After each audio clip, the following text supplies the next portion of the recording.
Let's fucking go.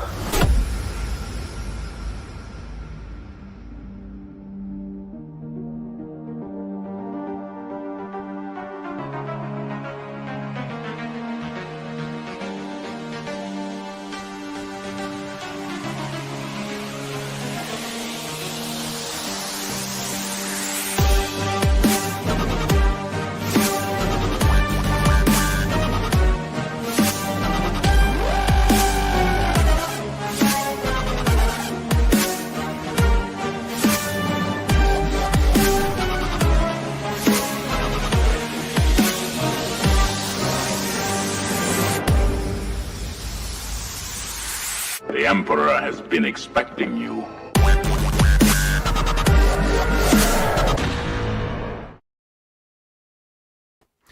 Hi everyone and welcome to One Six Figure Focus, and you're very welcome to another episode of The Hope Show, a weekly live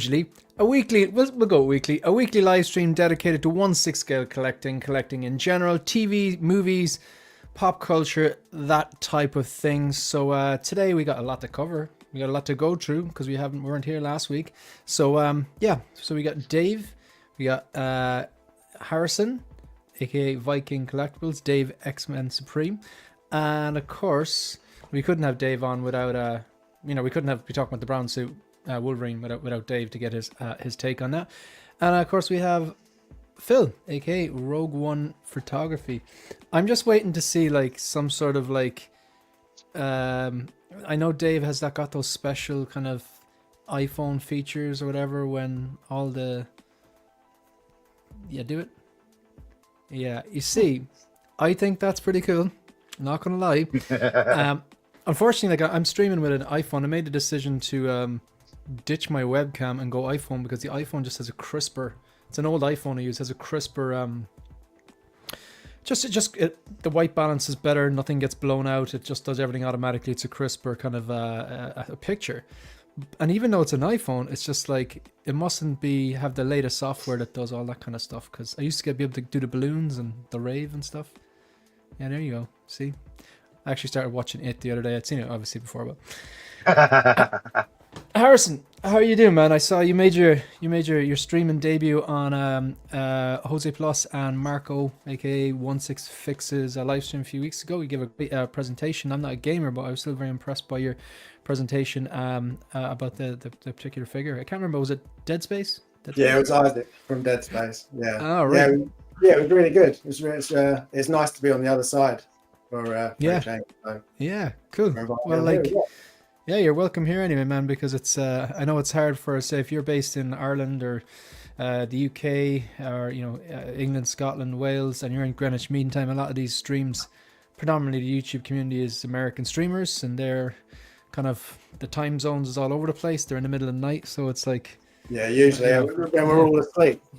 Yeah, I usually catch most of them on the replay, although it's nice, like sometimes if I don't have work the next day, I might stay up and have a beer and watch them, like, but how you doing, Dave? I am fantastic. I just gotta get these Ahsokas and Wolverines into frame here. Ah, yes. I'm good, dude. It's I didn't go to sleep last night. Well, I kind of like took a nap in the middle of a bunch of stuff, and then I woke up and I was like, I'm just gonna stay up. And I got on and got my brown suit and good stuff. You secured it from Sideshow, yeah.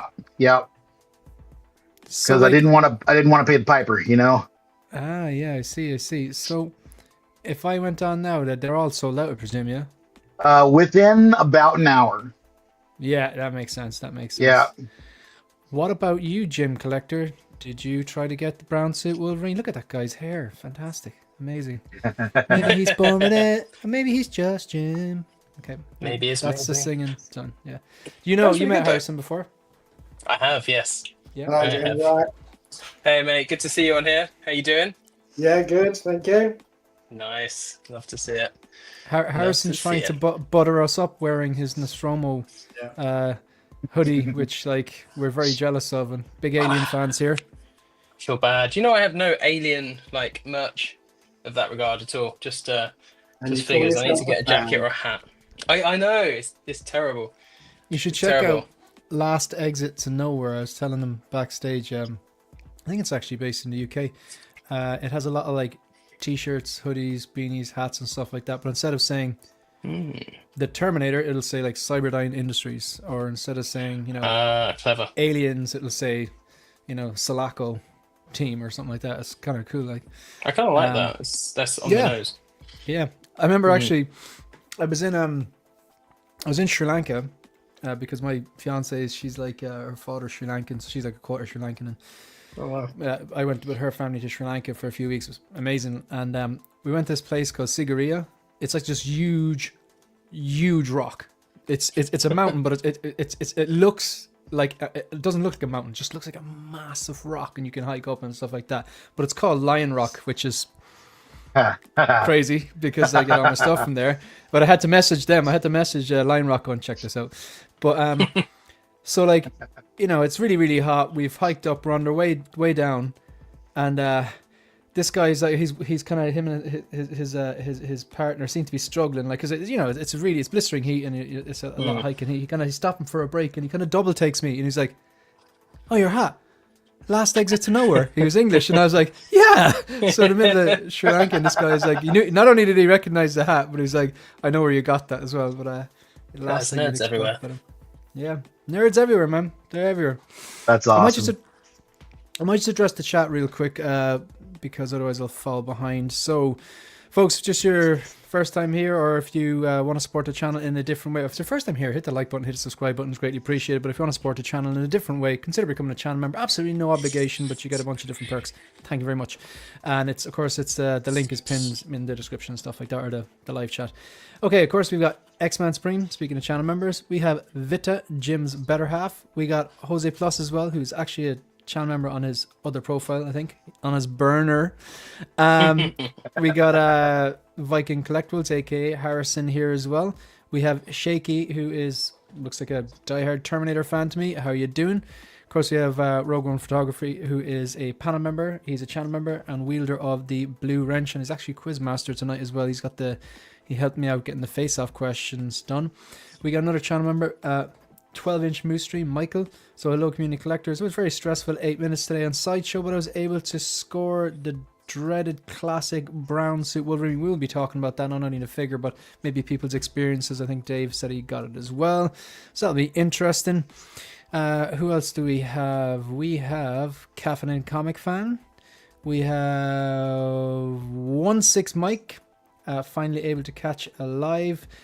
Glad to have you here. Thanks very much. We got Keith Lee. Keith Lee says, "Happy Monday, folks. Who else, besides Moose, scored the brown suit Wolverine? This guy." So I presume that's you. Good stuff. Points to self. It took a little over an hour for the figure to go waitlist. Well done. I'm glad you got that. Good shot, baby. Yeah, just get used to that clip, folks. As soon as I watched the trailer, that was my favorite part. So inevitably, yeah. You do something good, because I was saying a few weeks ago, we've no celebratory clips. They're mostly like, Fuck you, asshole. no, that's generally the tone. So it's good to have something positive every now and then, you know, besides all this kind of crap. I hear you're a racist now, father. What? Context is very important for that one, folks. Context. You should definitely... You call this the Hope Show, Shane. Come on. Yeah, the Hope Show. Yeah, absolutely. Ironically, I used to have Marilyn Manson, the Dope Show, playing in the intro, and I had to get a copyright strike every single time, and I had to mute it then. So, but yeah, so I just made the music then. Okay, so who else do we have? Mitchell Lawrence. Good day for us Terminator fans. We have Antonio Bernal. Thanks very much for being here. We got Mike Fela, ! Mike. Yes, I did return. I said I'd be back, and I was, like Arnie. So good to have you here. Of course, we got Ryan Smith. Hope everyone's looking good. He's a channel member as well. Looking forward to hearing everyone's thoughts on the T-800. Looking forward to discussing it. Thanks very much, Vita. And we got Dogito as well, another channel member. Thank you very much. Of course, we have Jim Collector, channel member, panel member, wielder of the Blue Wrench, Ricardo. Thanks very much for being here as well. And I think we're just about up to date. You know what? We'll get straight into a topic, shall we? All right. What do we want to talk about? Phil, didn't really say hello to you properly, so you get... How are you? And you get to pick. I'm very well. Thank you very much. we will go. I want to go with the 1/12 Batwing. Oh, excellent choice. Excellent choice. Okay, just a little bit of foreshadowing, folks, but we're not going to talk about that yet. That's actually the old one. We got 2 Terminators to talk about today. Right. So, will we go through the prices first, and then we can get people's thoughts and stuff on it? I think myself and Dave, I think have similar thoughts on this, but I could be wrong. The old childhood memories, nostalgia buzz. I will go back through these slides a bit slower, but once I get through these 34 million photos, I think at the end there's the prices. Man, there's a lot. Or maybe I'm just going around in circles. No, yeah, I was going around in circles. Well, we saw them all about 5 times. The prices on these is what I was trying to get at.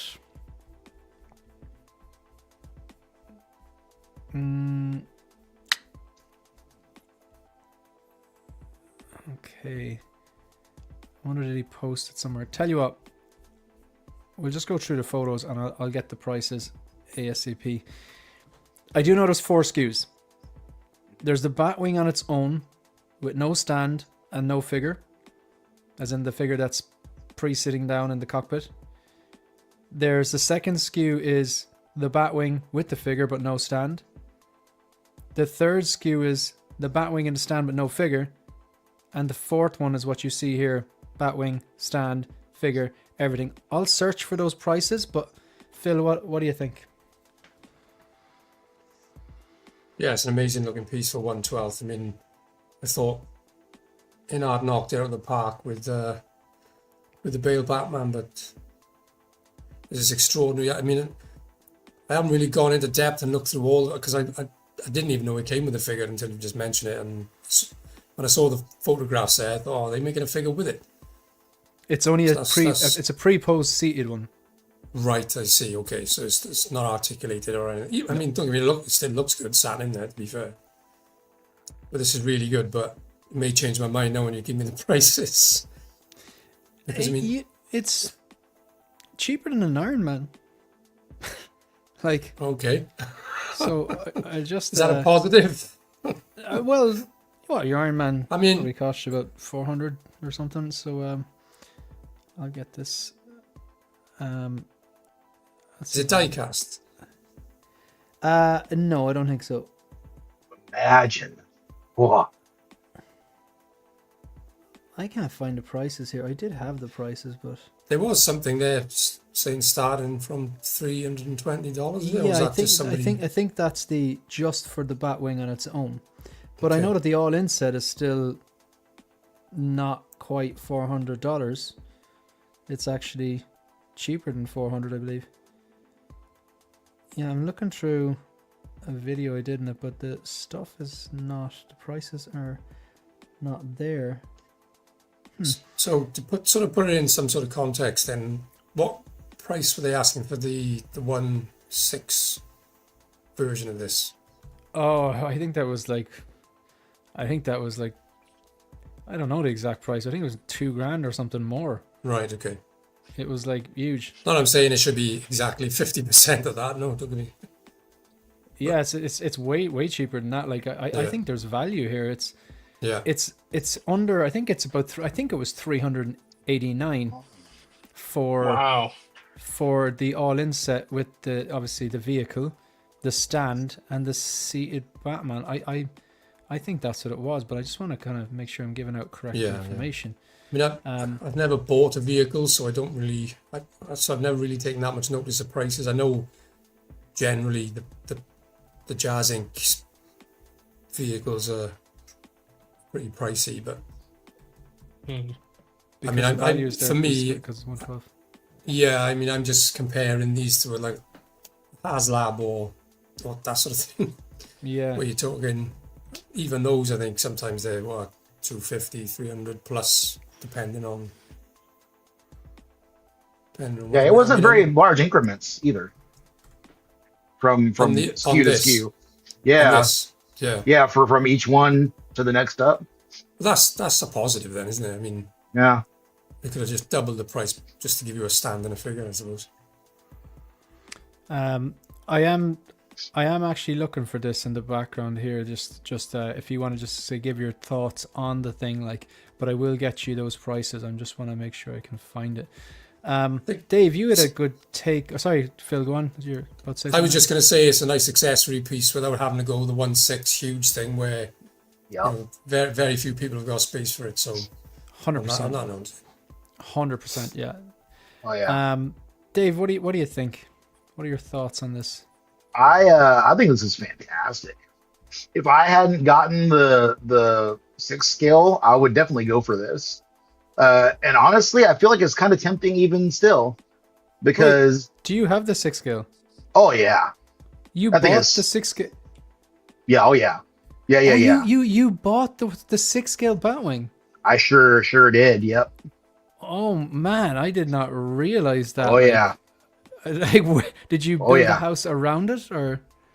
You know what? I still need to put it up on the wall, and I still haven't figured out exactly how I want to do it. It's one of those things where this is such a big deal in my childhood that it's one of those things where you'll figure it out later, you know? Like I saw this thing and I was like, man, that's big.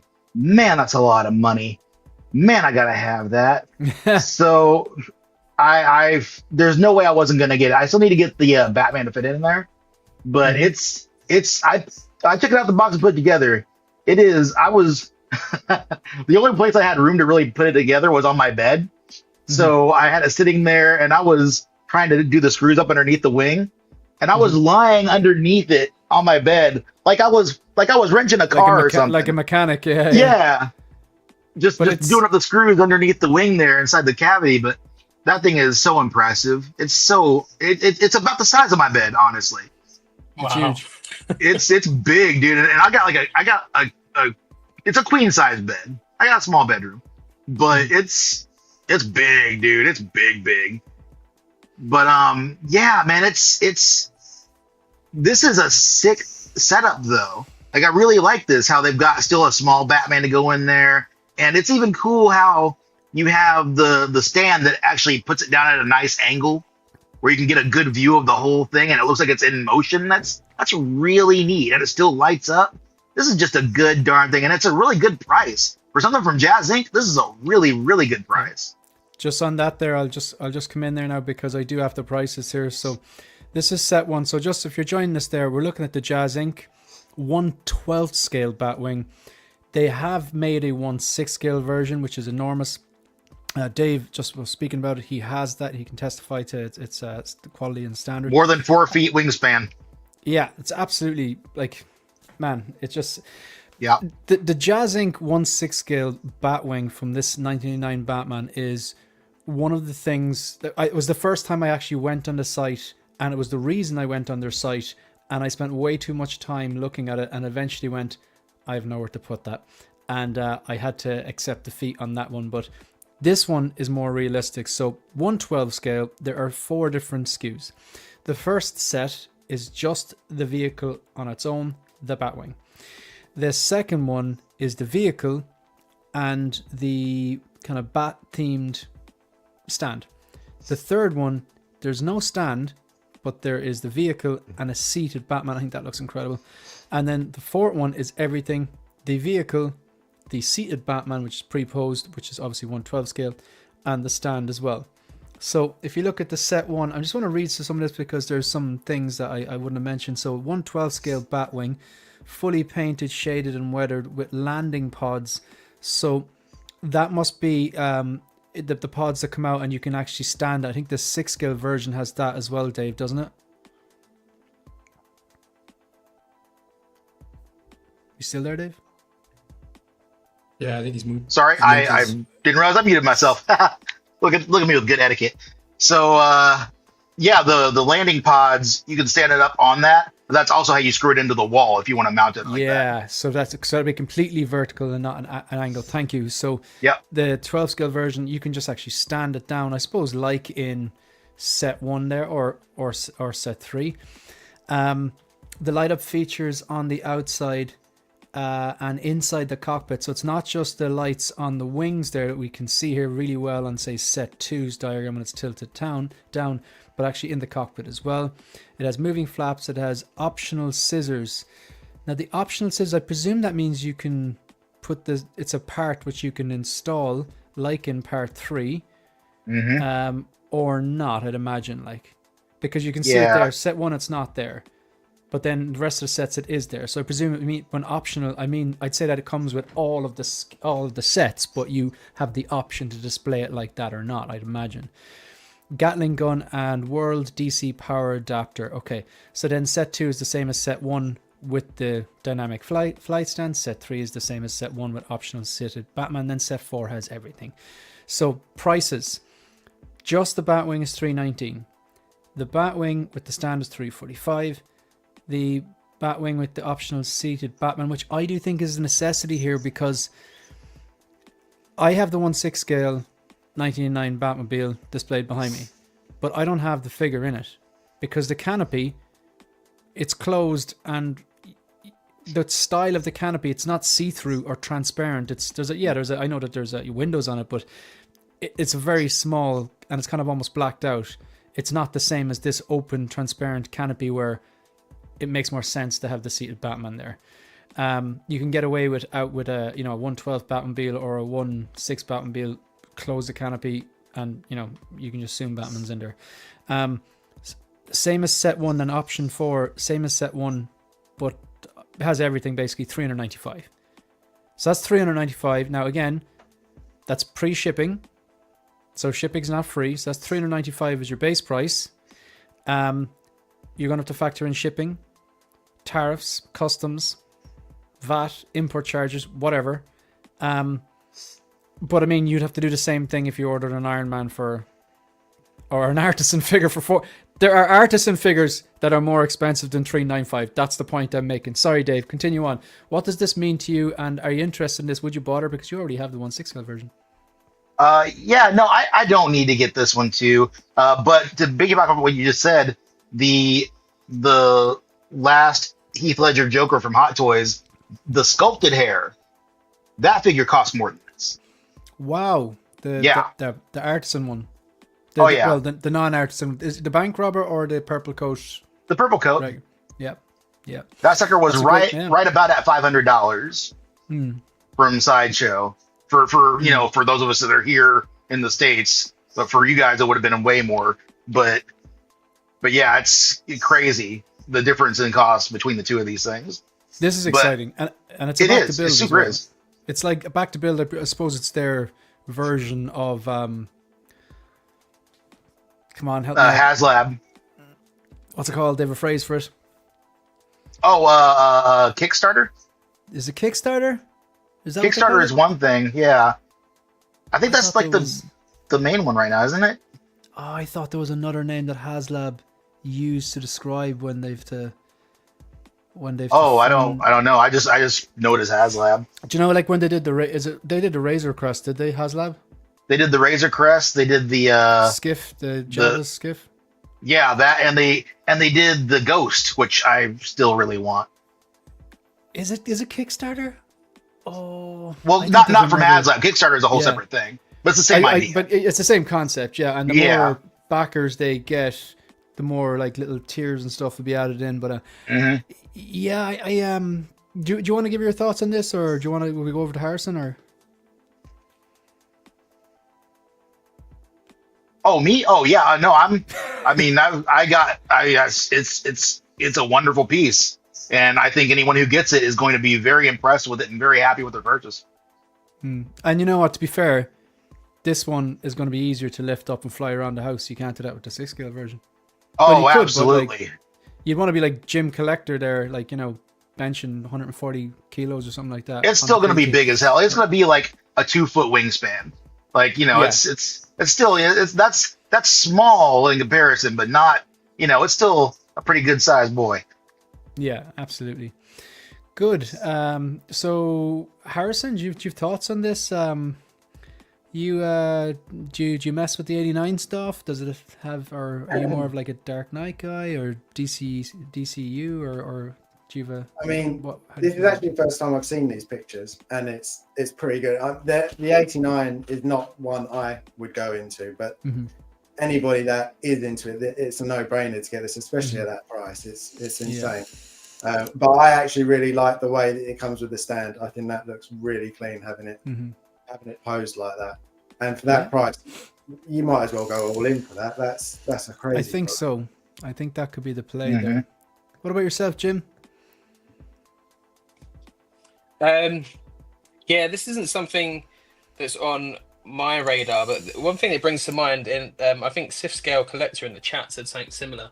The amount of like high quality 1/12 stuff we get now is insane. I mean, you see INART doing it, Jazzinc's technically doing it now.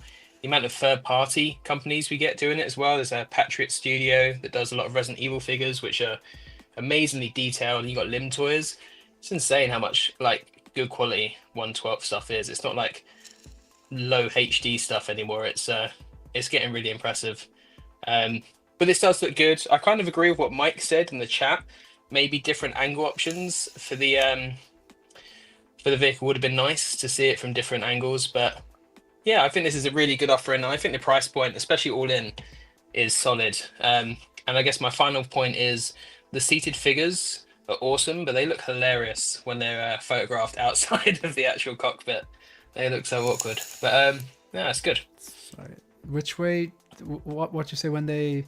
Are you talking about like the pre-posed Batmans when they're outside? Yeah, they look they're really just, like, funny, chilling. man. They do. They look really funny. But like it has literally one job, to look good in the cockpit, and if it does And it that does it. job well, it would probably do a better job than if you had an articulated 12 scale and tried to fit it in.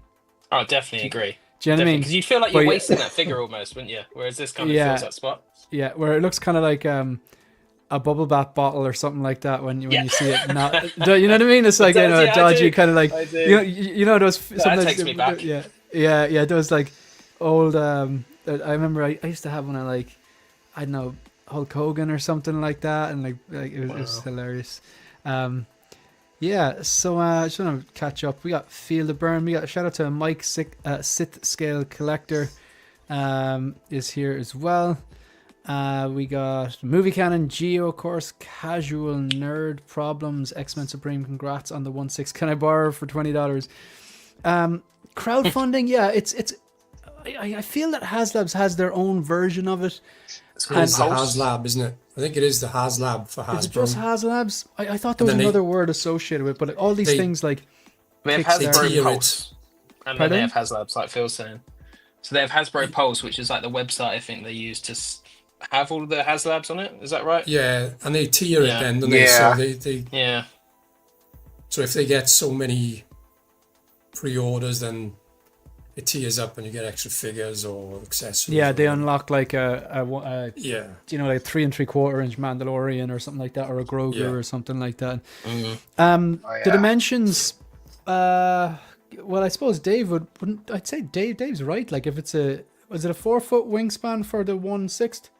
Yeah, it's just slightly over 4 feet. Like I can't Yes. fit it in my garage rack that I have because That's it's just so wide. But that's Yeah, exactly 4 feet in width. It should So be it over should 2 be half feet. that. Yeah. Yeah, it should be over 2 feet. And I remember I was looking at it. I think it's about 87 centimeters. I have that at the back of my mind somewhere. So not quite a meter, but yeah, man. I look, my thoughts on this are really simple. Like, and I'm sorry. Like, I know, lads, you probably heard all this before, but like I have a very specific warm. I need to finish this fucking sentence real quick. Warm childhood memory. That's what I'm saying. Get your minds out of the gutter. I set myself up for this. One of the nicest like childhood memories I have is around Christmas. And I don't think it was 89. I think it was 90. This movie was out, and I feel it was out for a little while, which would make sense because it came out of. I think it's come out summer '89. Obviously, I didn't see it in the cinema. I was too young, but I remember getting the. I thought it was the Kenner, but no. Dave set me straight on it. It was the Toy Biz Batwing, and it had like a little handle underneath, like a trigger you could hold, and if you pulled the trigger, it could it could fire out little darts and stuff from it, and it could also if you press the trigger, it would bring out the little scissors, that's in between the mouth of it. And I specifically remember like flying around. Well, you know, run around at Christmas with this thing, delighted because it had the Batman inside it and the Joker and stuff. And you know, I just wanted to pick up things with it because of the little scissors thing. And like, you know, my dad was giving me jobs to do. He was like, "Here, put this upstairs," and you know, I was like running up the stairs with it, like, delighted with life. You know what I mean? And I remember watching this movie. Like, so obviously I'd seen the movie before that, but as young as I was like, this is kind of like not for kids movie. And it was, you know, it's a kind of like, I'm not saying it's not an R-rated movie or anything like that, but it was definitely a dark take. It wasn't the 1966 stuff we'd see on Saturday mornings. At that stage, like, I'm not that old. I was like watching reruns, but I was like, this is like a serious Batman. And I don't know what it was, the darkness, the serious nature, the fact that like my father was watching and I could tell he was enjoying it as well. And I was like, this is kind of cool. I think when I'm older, I'll like this. And it was almost like as a young kid, it was like, oh, it's going to be acceptable to like these movies when I'm older, which I think was a pretty sweet thing. And this movie, like, it's the movie that made me fall in love with movies. It's the movie that made me fall in love with Batman, and it's a really nice memory. So, like, I mean, and I know we're like, we go on about nostalgia and stuff like that. Nostalgia is so important, and I get that. But for me, a lot of the time, I'll watch Dune 2, and I know, sorry, Dave, I'm gonna go on the Dune 2 thing. Oh and boy, here we go. Okay. That movie's a fucking masterpiece. And like, it's nothing to do with nostalgia because it's a 2-year-old movie or whatever. But the standard is so high, I'm like, I know I'm going to appreciate that movie in 10 years' time, in 20 years' time. So like, it's not all nostalgia, but this is nostalgia, 100%. So I think I have to, like, yeah, I think this is pretty damn cool shit. I hope it turns out as good as, say, like, you know, the weathering and the stuff like that on the 6 scale. I hope it translates well to the 1/12. Oh yeah. Yeah, so I don't think Megan, I'm going to need too much convincing on this one. Megan, if you're listening, if you need tidying up done, you just get Shane with his Batwing. Yeah, there and he you will go. run up and down those stairs all day long. And I do think this one's going to be a good bit bigger than that one and heavier, I'd say. But and you know, but like, yeah, there you go. It's like, where's the dog? Meow. Nowhere. Yeah, it's so cool, man, so cool. But yeah, any other closing thoughts on this before we move on? Did you, Shane? Did you ever sit there in front of the TV with your Batwing, like in that scene where it's a POV and he's flying through the city on his way to get those balloons? I didn't, but it's the type of thing I would have done as a kid. That was exactly my thing. It was so great. Yeah, I remember I heard you say that in another stream, and I was like, yeah, man, Dave knew how to play. Dave knew how to play. But, you know, I still think, like, when I watch it, I still think that some of those scenes, they have no business being as good as... I know special effects have come along so much further now. I mean, what's that, 89? So that's 36 years, nearly 40-year-old movie. But, like, that was done with models, and it's pretty damn impressive. Like, I still think some of those scenes, some of them, hold up quite well. Do you know? Oh, yeah. But, oh, yeah. Okay. Did you see the model of the Batwing that they used? Oh, I remember seeing a picture of it. It was immense. Friggin' Adam Savage went over to Prop Store. It was a couple years ago, and they had the full quarter scale screen used model of the Batwing with all the working bits and everything. Scale. It was quarter freaking scale. That thing was huge. So they must have had it on like pulleys and on crane or something like. They had it set. Well, they specifically did close up shots with this one because they had smaller ones too, but specifically this one had like Batman in it and his head could move and the guns would rotate on it, and you could have where the bombs, where the missiles would like come out of the little. Yeah. It was when they were armed, when they're preparing to shoot. Yep, it was crazy, dude. It was so good. It was so cool. This is heartbreaking. So like I think Mike is I think we're around the same vintage. He might have a year or two on me. I'm not entirely sure, or maybe I have a year or two in him. Had that Toy Biz last about half a day before I dropped it down the stairs. Was afraid my parents would be mad, so I hid it and never played with it again. This breaks my heart. I'm actually sad for sad. Like, you know, like what 8, maybe 6, 7, 8-year-old Mike. That kills me, man. That kills me. Oh man. eBay. You can go and get it and repair your childhood right now. It's so cute that people have the opportunity to buy a tiny Batwing. I have the Fucking 1/6 scale on a table next to my recliner. I have it since March 2023 and love it. That's nice. That is nice. That is nice. This is harsh. Look, some people think size matters. You know, what can I say? Okay, It so let's does. move on.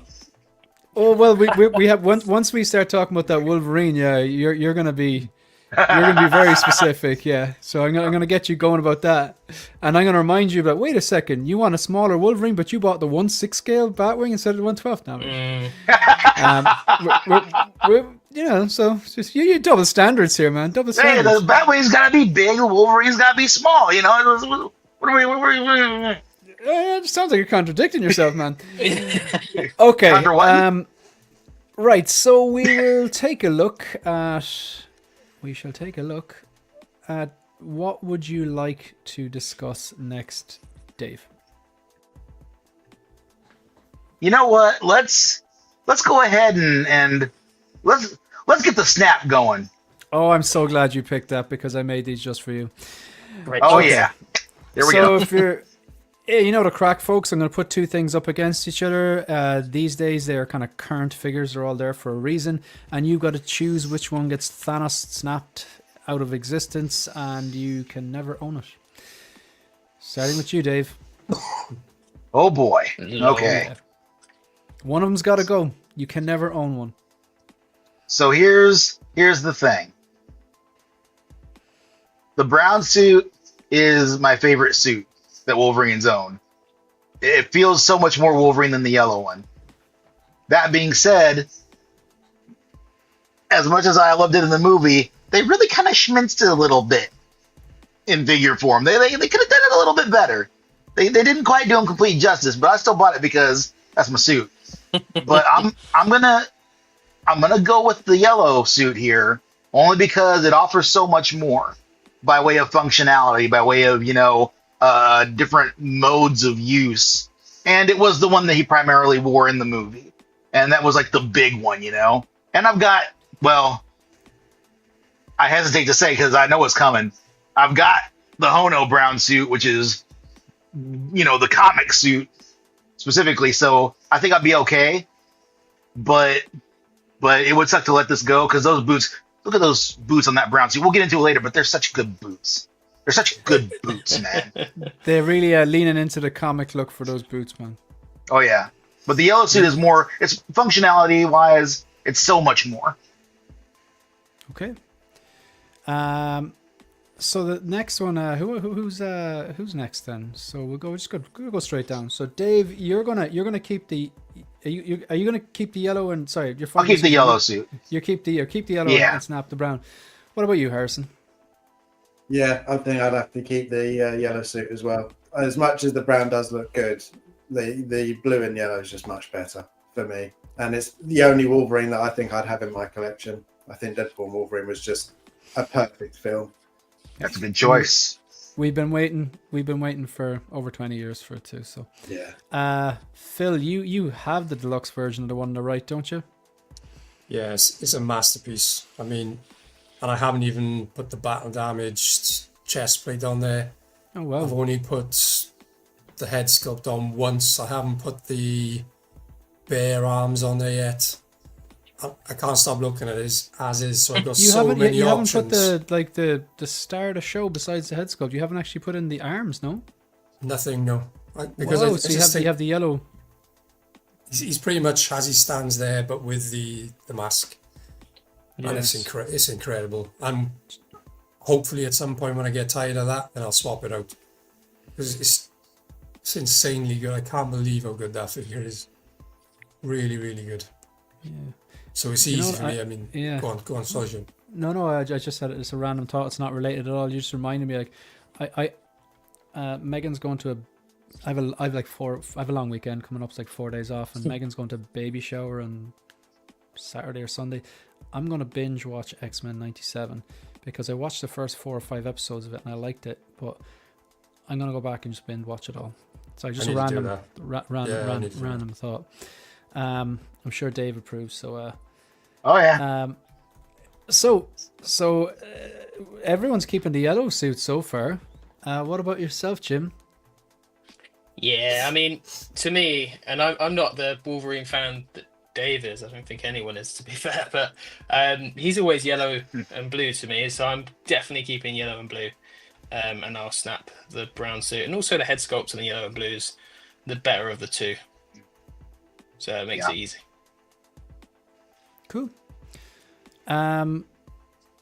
Right. So then myself, yeah. Look, I have the deluxe version of the one on the right. I actually do prefer the yellow and blue. So yeah, I gotta keep that and snap the brown suit. But we'll come back to that later on though, because I do like the brown suit, but we're gonna revisit that later on. We're gonna have a lot to talk about. Okay, this one's an easy one for me. Like, come on.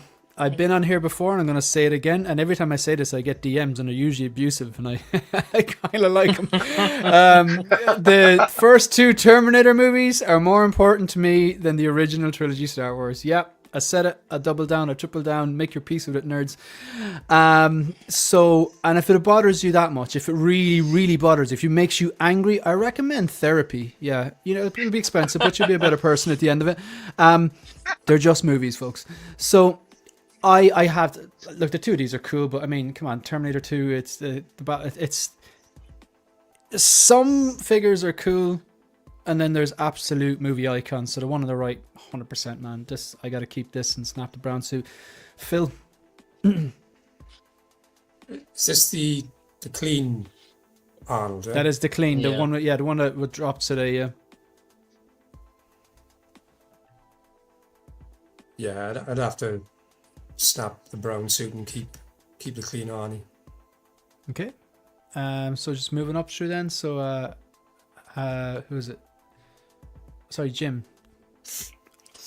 Yeah, I'd have to snap Wolverine and keep the clean Arnie here. That figure's just so godly. So you're going to keep the Terminator. Okay. Harrison? Yeah, again, Terminator would have to be the Terminator. It's turned out really, really good. Cool. Okay. And then Dave? Well, it will come as no surprise to anybody. but nobody is beating out my sweet dear baby boy Wolverine for me. It's always going to be Wolverine versus anybody.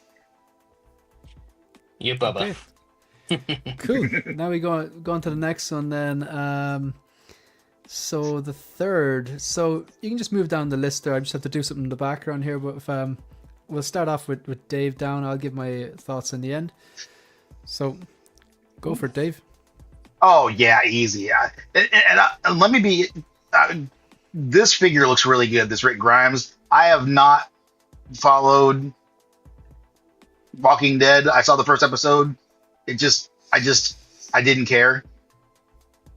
So I just didn't watch it. And maybe I'll go back because I do hear so many good things about it. And as good as I think, Blue Steel here is, no, again, it's Wolverine versus anybody. It's always going to be Wolverine.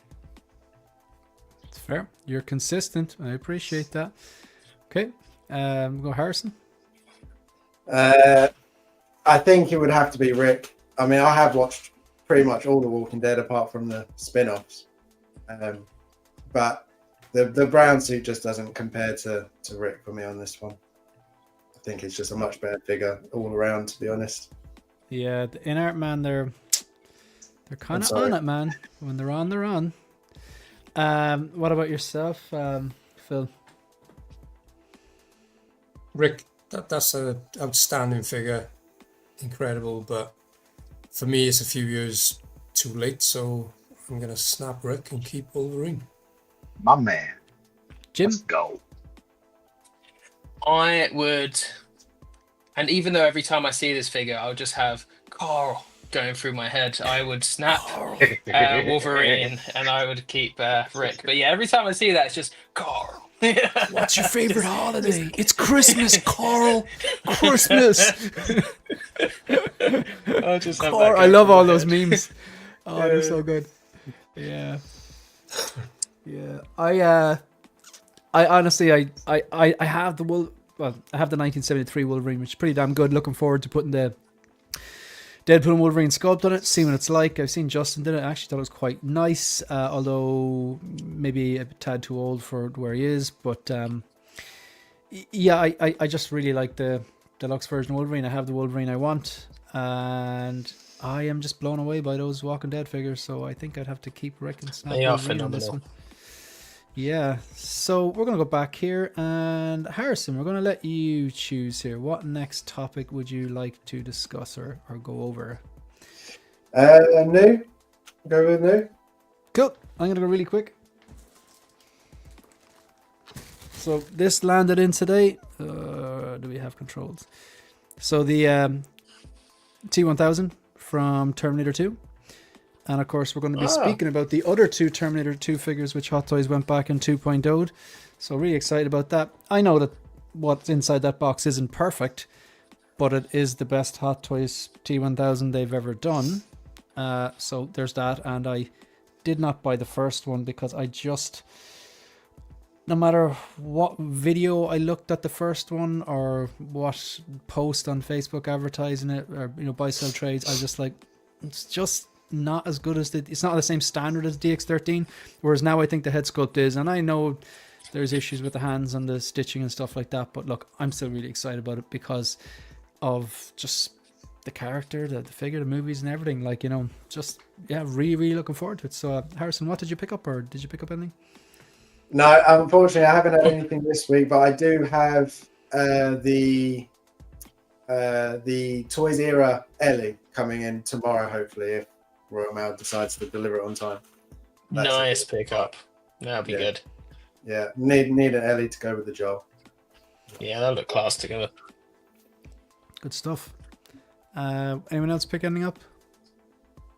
Yeah. I got Oh, this go ahead. guy. I got the power damage. Yeah, I got him in. He is pretty That's the awesome. DX 46, yeah? 46, yes. Who did you buy it from, man? If you don't mind me asking. Toys on Fire, I bought him from. Yeah, Good so I stuff. got him in before my Wolverine, which is frustrating. But, I don't mind. It's just such... Because I sold my DX13 probably about 2 weeks before they announced the 2.0. Just because I had reservations with that one. I wanted other stuff. And as great as a figure it was, it just... I don't know, I had a couple of issues with it. And this one, for me, pretty much fixes those issues. So I'm really happy just to have him back in the collection. And it is an awesome piece. Just even that diorama base is epic. Like, I was gushing over this. Come in, actually, no, I'll give my opinion on it when we talk about that, because we do have to talk about that. That's a class pickup, man. And you didn't have the DX13, so it's even more of an event because it's like a new then. So that's pretty cool. Just want to give a shout out to Mike. I think it's just the two of us against the world, Mike. Do you know? So yeah, good stuff. And I'm not alone. I need to get that Michael Jackson clip. You are not alone. That's that. I need to. It'd be worth the it'd be worth the demonetization. So the only thing I have to say to Mike is, good shot, baby. Yeah, good job, baby. Okay, 54 people watching live. Please hit the like button. Please hit the subscribe button. At the end, we will be giving one of those warnings that if you've been emotionally affected by anything I've said, we will give counselors and stuff like that, and you can always. Yeah. I'm sure there's someone who will listen to you and lie down on the couch, and you can just say, like, this one guy I know doesn't like the movie I like enough, and it really bothers me so much. And you can work that through with yourselves, and you become a better person. When you put it like that, it sounds so pathetic. Isn't it fucking pathetic? It absolutely is pathetic. It's just people get so heated. Do you know what the worst ones are? The worst ones are, who's the best Batman? You want to start an argument, the nerds just implode, man. And we all have our favorite, but I could pick out good and bad things about Keaton, Bale, Affleck, whatever, and it's just an unwinnable. People aren't able to go, oh, right, okay, so that's your point of view. Oh, cool, yeah. Well, I disagree with you, but this is my point of view. It has to be like, now we need to fight. It's I know. What happened to Discord? Yeah, it's like, do you remember those good episodes, those really good episodes we had when Andor was out, and like it was so polarizing? You'd have people who loved it like myself and whoever else, and then people who like just wasn't for them, like Eddie, but Eddie was like, it was a better show to be a part of, and I hope it'd be a better show to watch, because it wasn't just everyone going, this is great, yeah, Acolyte, can't wait for figures, man, so good, yeah, it's really good, yeah, but Acolyte was just, like it was just better that we had that kind of a panel full of people, and it wasn't all everyone agreeing, but it's same, it wasn't everyone just completely shitting on the thing. It was different, very polarizing points of view, like, but anyway, I digress. So what have does anyone want to add in anything else new they got this week, or? Oh yeah. I didn't pull them down.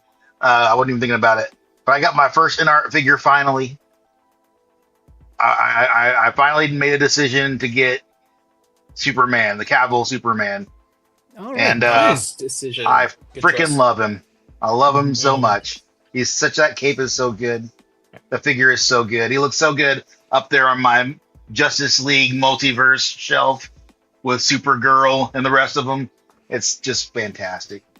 Do you find yourself, when you go into the room now, you naturally gravitate to looking at that piece?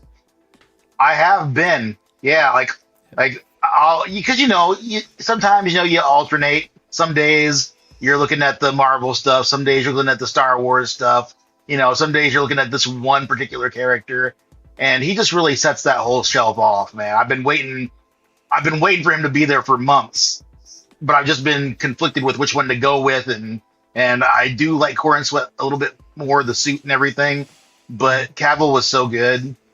And I've already got Batfleck and I've got Wonder Woman. I want to have the Trinity, and he fits with those two. So I got him at a really good price too. He was really nice.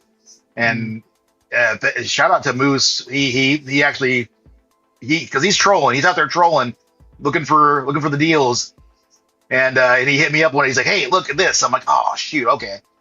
And yeah, man, I love him. I love him so much. He heard that you were looking for one or in the market for one. He Yeah. said, "This is good." Oh, fair play to him. That's cool. That's cool. Yeah. He was. Yeah, dude knows where to get the deals. He's looking. No, that he does. Yeah, you got to give it to him. He does get the deals. He doesn't like paying retail. It has to be less than retail. Yeah. And in fairness, he buys a lot, so he kind of needs to be getting. Oh yeah. So it makes it more sustainable, which is yeah, good. Anyone else get something new or? Yeah, that Cavill's pretty damn impressive. You also said something funny. You said you like Corn Sweat, and you also like Cavill. I thought had to I thought you had to pick a side. And I know, it's crazy, right? To either the Snyderverse or the Gunverse, and take a blood oath. No, and then in John Wick where they pierce the fingers on the little thing. I'm just a weenie. I gotta ride the fence on everything. I can't pick a side. You can't say weenie. It's too funny. You know your audience. There's no maturity here. Shout out to Mitchell Lawrence. Yeah, the T-1000 will be coming my way soon. I didn't doubt it. Shaky said, absolutely, Terminator over Star Wars any day and twice on Sunday. Now there's 3 of us. We're going to start a cult, me, you, and Mike, man. It's going to be like Midsummer. Oh gosh. So I had to. I could not resist it. Man, I was telling Jim and the lads I watched that movie yesterday, and yeah, I'm not gonna lie, I'm still a bit disturbed, but did not hate it though. And you know what, Jim? Sticks with you. I was still thinking about it today, and for me, that is a positive. I think that's a sign of good art when it sticks to you, whether it's a gig, an album, a song. I don't know if you're into poetry, I'm not into poetry, whatever, but like something that just resonates with you and elicits that emotion, and it kind of it's like it's in your soul for the next few days. So I think I might actually revisit the okay, I'm not going to watch it again, at least not right now. Do it, come on. But like I think I would give it, I'd say original fresh score was 3 stars out of 5. And I did think it was good, and that's, I think I'd bump it up to maybe 3.5. I just, it was original if nothing else, man. And yeah, the scene about an hour and 1 minute in where the shit hits the fan. Oh, man. Ooh. Yeah, you remember That's Yeah. the scene that got me as well. when the beat drops. To be fair. Yeah. Mhm. Yeah. So That's why it's so good. yeah, just nabs a DX13. I'm shocked at how good it is. Hard to believe the DX46 is an improvement. That is Yeah, true.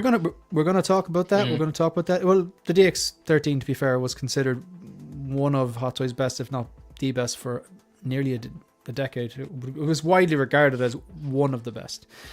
Mike, how are you doing? And Moose said I'm the figure finder of 1/6.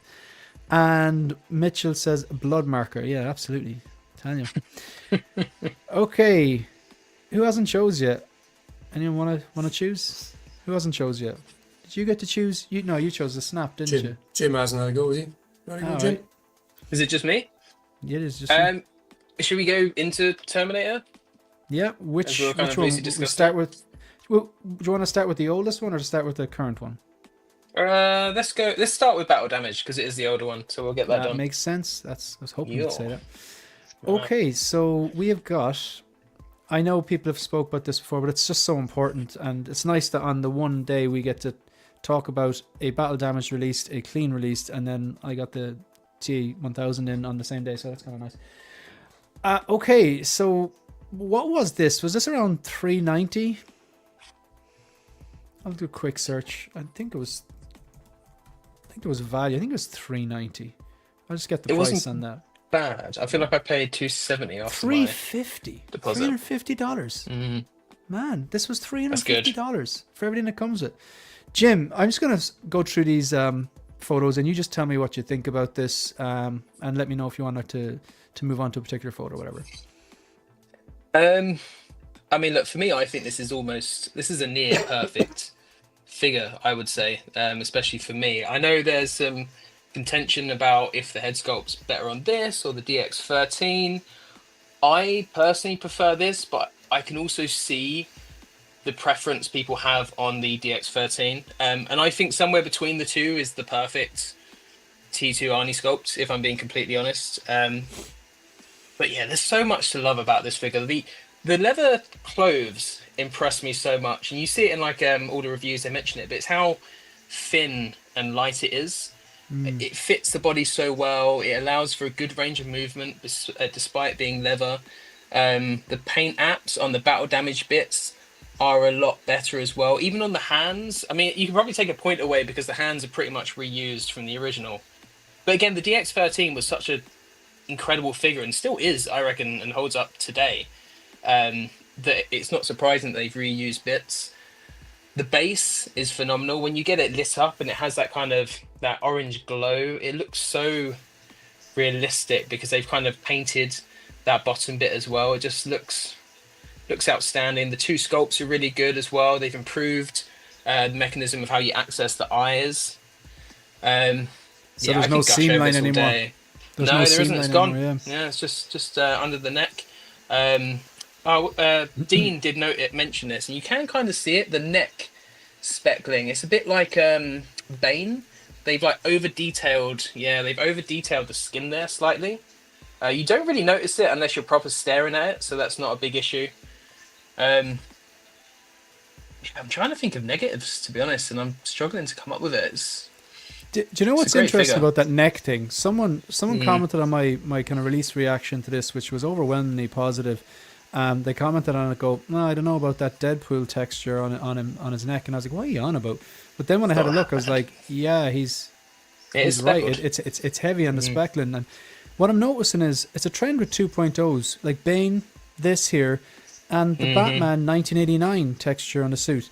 It's almost like I don't know. It's almost like they're either over detailing or maybe using an original mold that now, because it's old, there's extra detail on the mold. I don't know if it works like that, but I have noticed with 2.0s in particular and some textures there is too much texture. I will say on this, I feel like the silicone arms, while good, when he doesn't have them off, they're not quite bulky enough. They need to be a bit larger, and I'm going to have him jacketed anyway, so I'd almost they're kind of like a non-issue. When in the jacket, they look fine, but because of how they look, you wouldn't ever display them without it. But then I also feel like they're a random edition anyway, because I don't think you would display them with just a t-shirt in this fit, would you? It doesn't fit. You have enough going on here between the battle damage and more battle damage sculpt, the 2 different jackets, one with the arm ripped off. There's more than enough. It's if you're, it's like I don't know, displaying this without the coat and exposing the arms, the silicone arms. It's like ordering a salad at McDonald's. It doesn't it doesn't really add. Not what you're supposed to be doing. But even on the base, like the they have the pillar with the the controls activate the hook at the end of the film, right? So to dump him in the lava. They have that on the base, and it's articulated. You can like flip the switches, which is like cool. Such a silly thing, but I got so excited about that when I realized you could do it. I was just like, You're talking about these switches here on the right, yeah? Yeah, exactly. So Deadly. you can like move them around. I know, I love that. I was like, that's class. So this is like, I typically don't use bases if they're just generic, I know, oval or square or sand bases. But when a base is a diorama and offers some sort of environmental advantage, like a piece of a set or a light up function, like this, or like the snow-capped mountain or something mount, the snow-capped base from Spider-Man, the Batman final 2.0. swing suit. Yeah. The Batman 2.0, the Gargoyle one, they're all great examples. Besman, Just they're elevates, incredible examples. elevates the It figure. does, yeah, it absolutely does. Like, this is a whole thing. Like I could see someone who's just a diehard Terminator fan just getting this and not being a Hot Toys collector. It would look incredible just on a shelf. Oh yeah, easy. I'm going to give my thoughts on this really quickly. I do have the DX13. I think I'm in a good position because I think there's an argument for saying that I am one of the most unbiased people when it comes to this figure, and I'll tell you why. There's a lot of people, again, I'm not saying, Jim, this is what you're doing. I'm just giving an example. Like someone who doesn't have the DX13 and then they get the 2.0. You could say this about any 2.0. They'll automatically say the 2.0 is better. And to be fair, most of the time that's true. They've better paint applications, better sculpted. If it's rooted hair, they typically get better and that and stuff. The figures get better with time because the skills of the artist and technology moves on.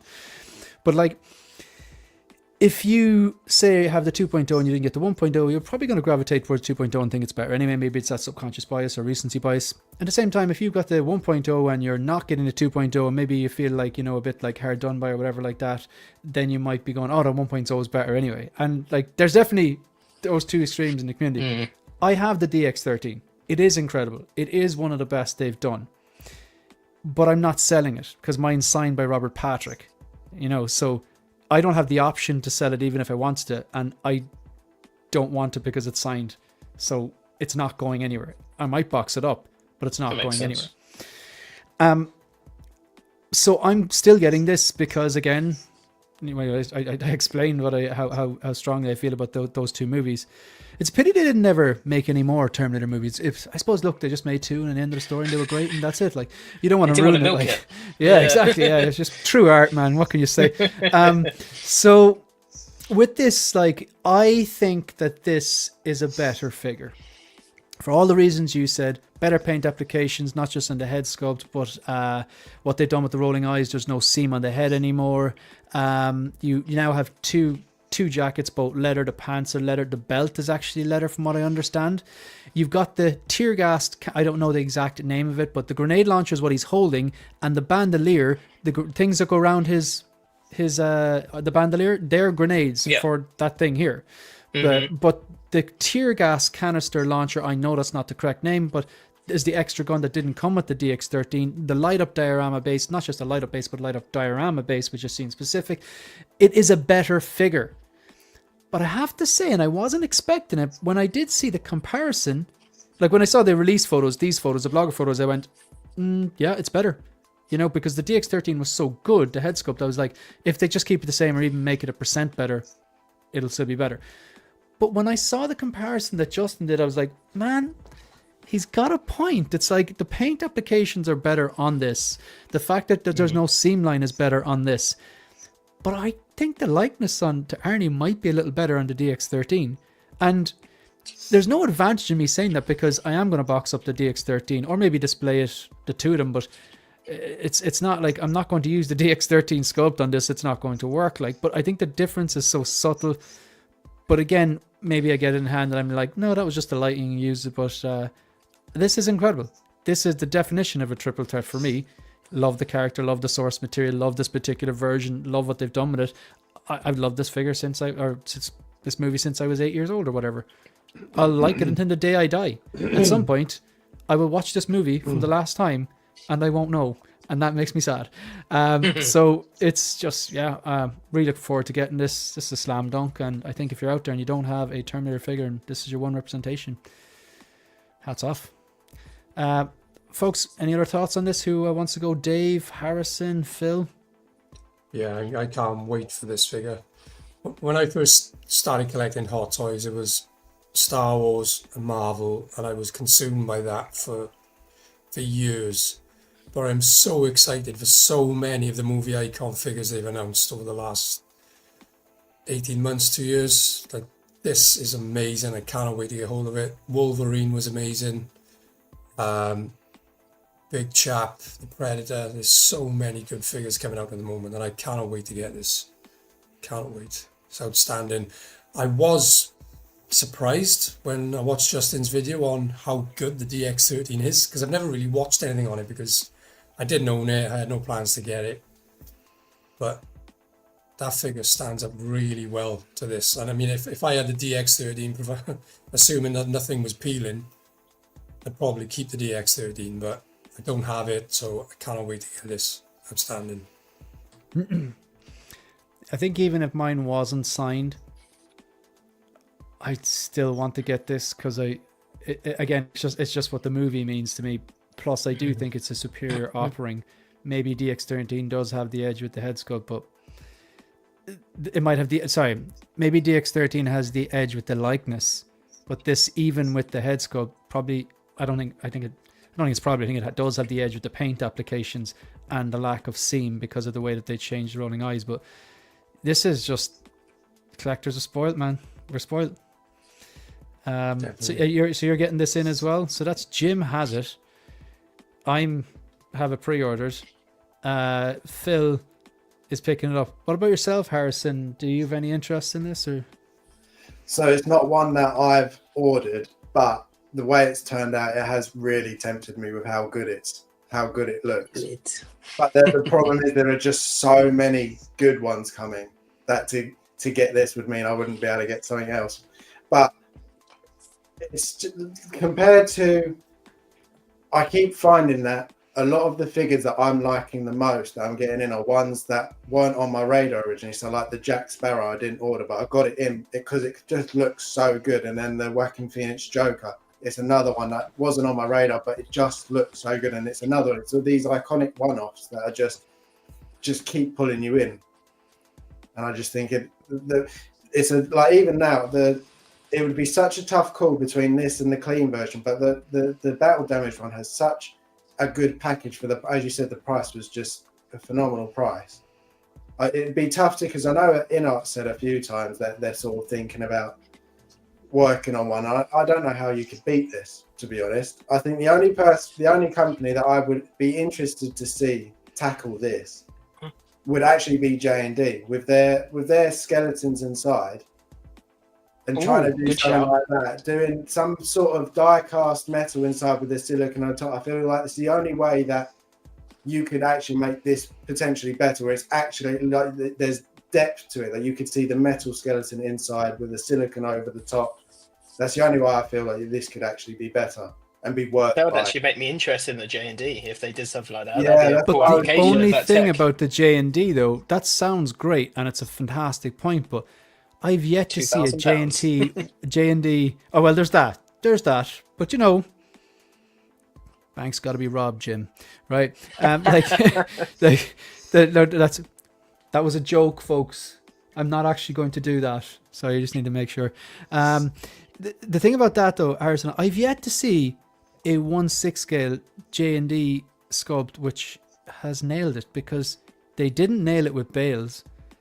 They haven't nailed it with that John Wick.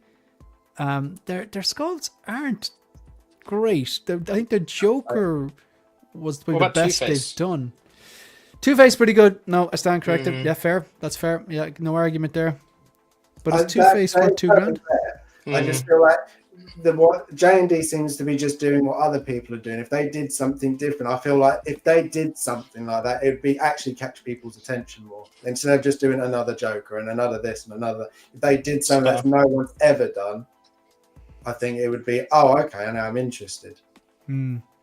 Like if they did it and it was silly money, and they nailed the likeness, and they have like the silicone skin and sweat, bad breath, all the kind of stuff like they say in the movie. The Lord tells me he can get me out of this mess, but he's pretty sure you're fucked. Yeah, that would be how I feel on that. Any other thoughts on this, Dave? This is great. It's a really good looking figure. And the older one still does hold up as long as the suit holds up, right? But you can even doctor that. You can get replacements for it now, so that's cool too. Not my wheelhouse, not a thing for me. But man, he looks good. If someone walked up to me and said, "Hey, here you go," I'd be like, "Yeah, all right," and I'd have him on the shelf all messed up fighting Wolverine. Yeah, that'd be cool. That'd be a good crossover. Man, you got a lot of people fighting Wolverine, man. I'm telling you, there's going to be... Dude, if I can relate it to Wolverine, I'm into it. Yeah. So Shaky was saying, cannot wait to get my DX46. Wonder if Fusion Reactors will do a kit for it. They do, and I have one. And it's the great thing about it is typically when you buy an Iron Man, there's like 6 different dummy batteries, but for the DX13, and he'll do the DX46, he'll make it for you if you want. It's only one light and one battery, so it's significantly cheaper. I think it works out about, I don't even know if it was €20. You know what I mean? Now, the idea is that you make a list of all the ones you want and you buy in bulk, so you only get charged because it's from Australia. So, there's no point in ordering one because the shipping will be more than the item. But if you have like 3 or 4 fusion kits you want, you can fit them all in the one box. And like this here with the base lit up and the eye lit up, and it'll be so easy to hide that wire down the back of his neck, down the back of that leather jacket. If you want to go all out and put it down his pants, that's your own business, right? It comes out at the ankle, no one will see it, and it disappears into the base. You'll never see it. It will look incredible. Yep. Mark Mitchell looking forward to getting his, no doubt. Good stuff. Who are we saying? Tyria. Battery on the red eye is disappointing. Need to have it. Yeah, it is disappointing that it's battery. Yeah. Like in fairness, this was the one. They could have done the little lightsaber trick, and like all it needs a little wire come out of the back of his head. You wouldn't see it, and it could plug into the base. This was the time to do that, but they obviously wanted to just get it out quick or whatever. So he does deserve that. Get a fusion. It's not ideal, but it'd be better if it came with it. You get the same effect, but you'll have to pay extra, unfortunately, Mike. But it is worth it, Mike. It is pretty damn cool. James Cameron is. I'm not reading this. No. No, I see where this is going. Yeah, I've been warned about this, and the future. It's what we make. So just getting through these. Shaky saying T1000 DX46 and MMS 795 all coming home. It's a man after my own heart. The MMS 795, is that the Wolverine? Or I can never remember MMS numbers. DX46 is the two. MMS, no. I presume the MMS 795 is the clean one. Clean. It's the clean. Yeah, the clean. That makes sense because they're all the same. Yeah, good stuff. Two-Face looks so good. You are not wrong. And Ash Chase, he knew we were going to be talking about Wolverine, so he turned up. All right, so this is incredible. What will we talk about? What else? I'm going to pick one now, if you don't mind. We might keep the Walking Dead stuff together, but we'll talk about Wolverine. Dave, do you want to take us away there? Oh boy. So let's let's do the sandwich, right? I know I know what you're gonna say. Yeah, Go on, this go on. this is a figure that man, I don't think anybody didn't want this figure when we saw the suit. I can't think of anybody who didn't say they wanted this suit as soon as we saw it on screen. And you know, some of us were like, you know, hoping for one day to have the brown suit in a more realistic kind of, you know, look. I want to hit on one big thing, and I love that they gave him a cowl for this suit. That is fantastic. That's so good, and it looks so good. That's such a great addition to this figure. The boots are amazing.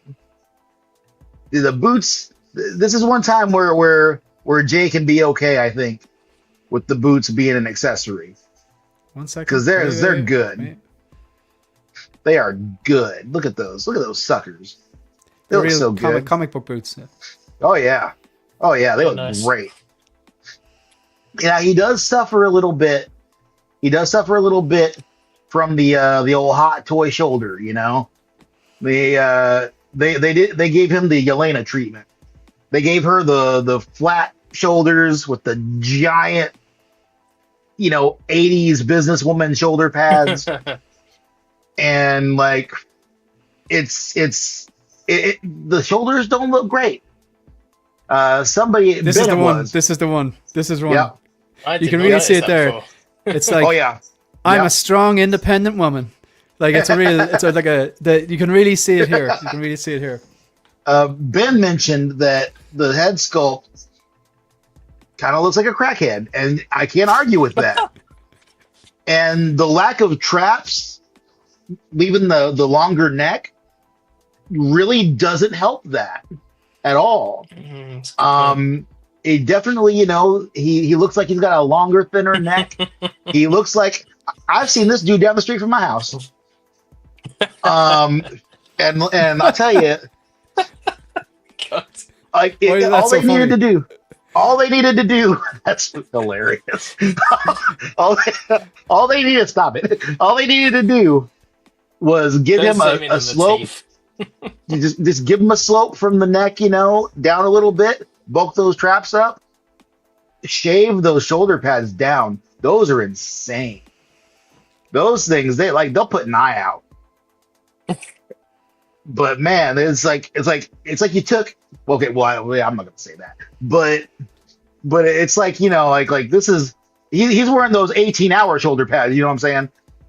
Like he's getting separation and lift with those, but man, The it's penny just dropped there. Thanks for editing that bit. but So, do you want to? Will I put up a photo of what it actually looked like in the movie as well? yeah, oh yeah. Go for it. But outside of that, I'm glad that they at least gave him a different sculpt.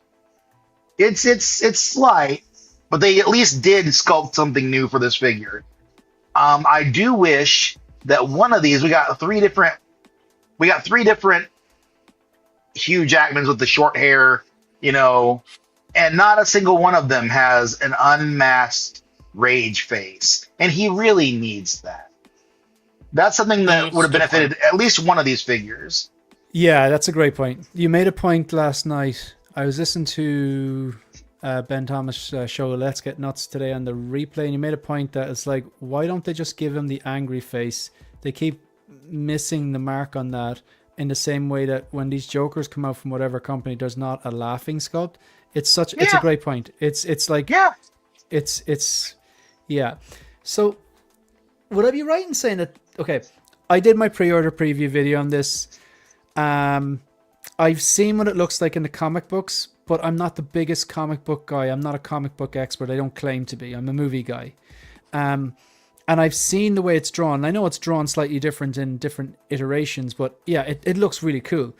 And then when I saw this on screen, I was like, that looks really, really cool. I know they've ran it through the MCU reality filter, but I think for the most part, people were hyped and delighted with this look.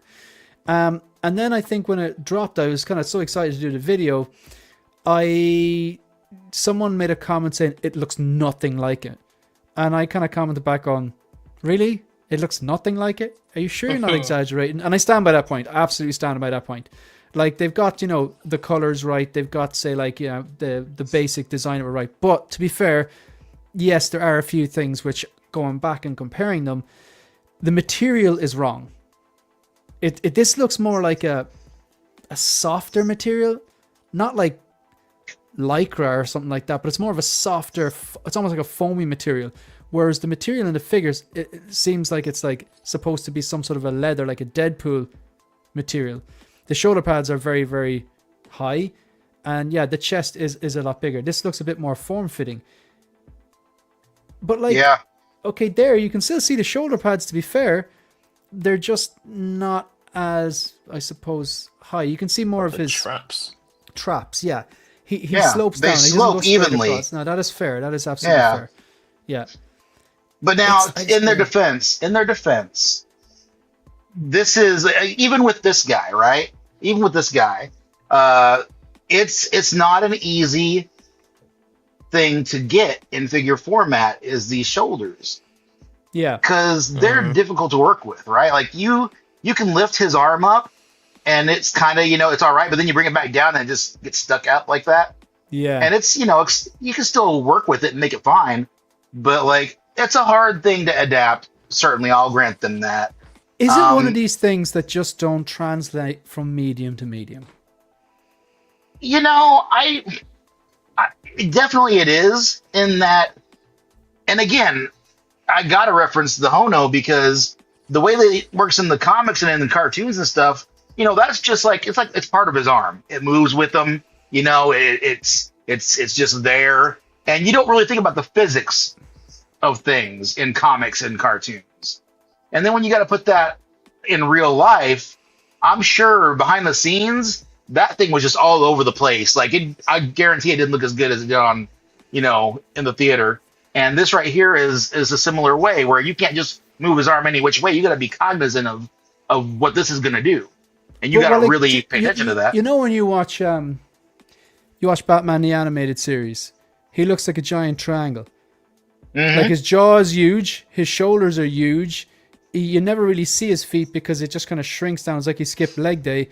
But that's what made it cool. He was like this, almost like a ghostly, gothic kind of a demon in the shadows, and it worked so well. But if they give you a figure that looks exactly like that, it'll look silly. Do you know? Well, now, to be fair, that S Hero figure came awful close. Okay. It came awful close. The only problem, and I maintain this, the only problem that S Hero figure had was those arms. Those arms are hideous. Those arms are awful. Those arms look like Magilla Gorilla, and I don't like it. Like they really, it's arms. This is not. We're not breaking new ground here. It's arms. Every friggin' figure has arms, and they're all proportionate to the figure. Like, how do you screw that up? You know, so I don't know how they. I mean, geez, look at their Wonder Woman. Oh my God, look at their Wonder Woman. But yeah, man, it's one of those things that, no, it doesn't translate well, and there's ways that you can do it, and sometimes sacrifices have to be made. You know, and I think. But you're still getting it, yo. Yeah. Oh, absolutely. Yeah. I'm never not gonna get a Wolverine unless it's Cavalry. I gotta stick to my guns on that. Because I love Cavill. Because he's tall? And here's the thing. Yes. Here's the thing. People are gonna say, well, Hugh Jackman's tall. Yes, Hugh Jackman is tall. And when they cast him, and when I saw him in the movie, he was tall and he was too skinny, and I was like, what the?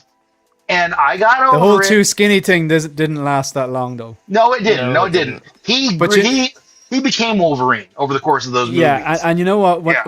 Like, again, I a lot of like what you've said, I've heard on Ben's show, and if you haven't checked it out, check it out. It's really good. But like, and I've heard you make similar points before as well, and about how like he grew on you and stuff like that.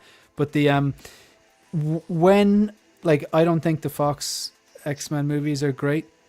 However, and a lot of people didn't like how they focused on Wolverine, but I think if they didn't focus on Wolverine, I really have no reason to watch the movies, because Hugh Jackman essentially carried those movies.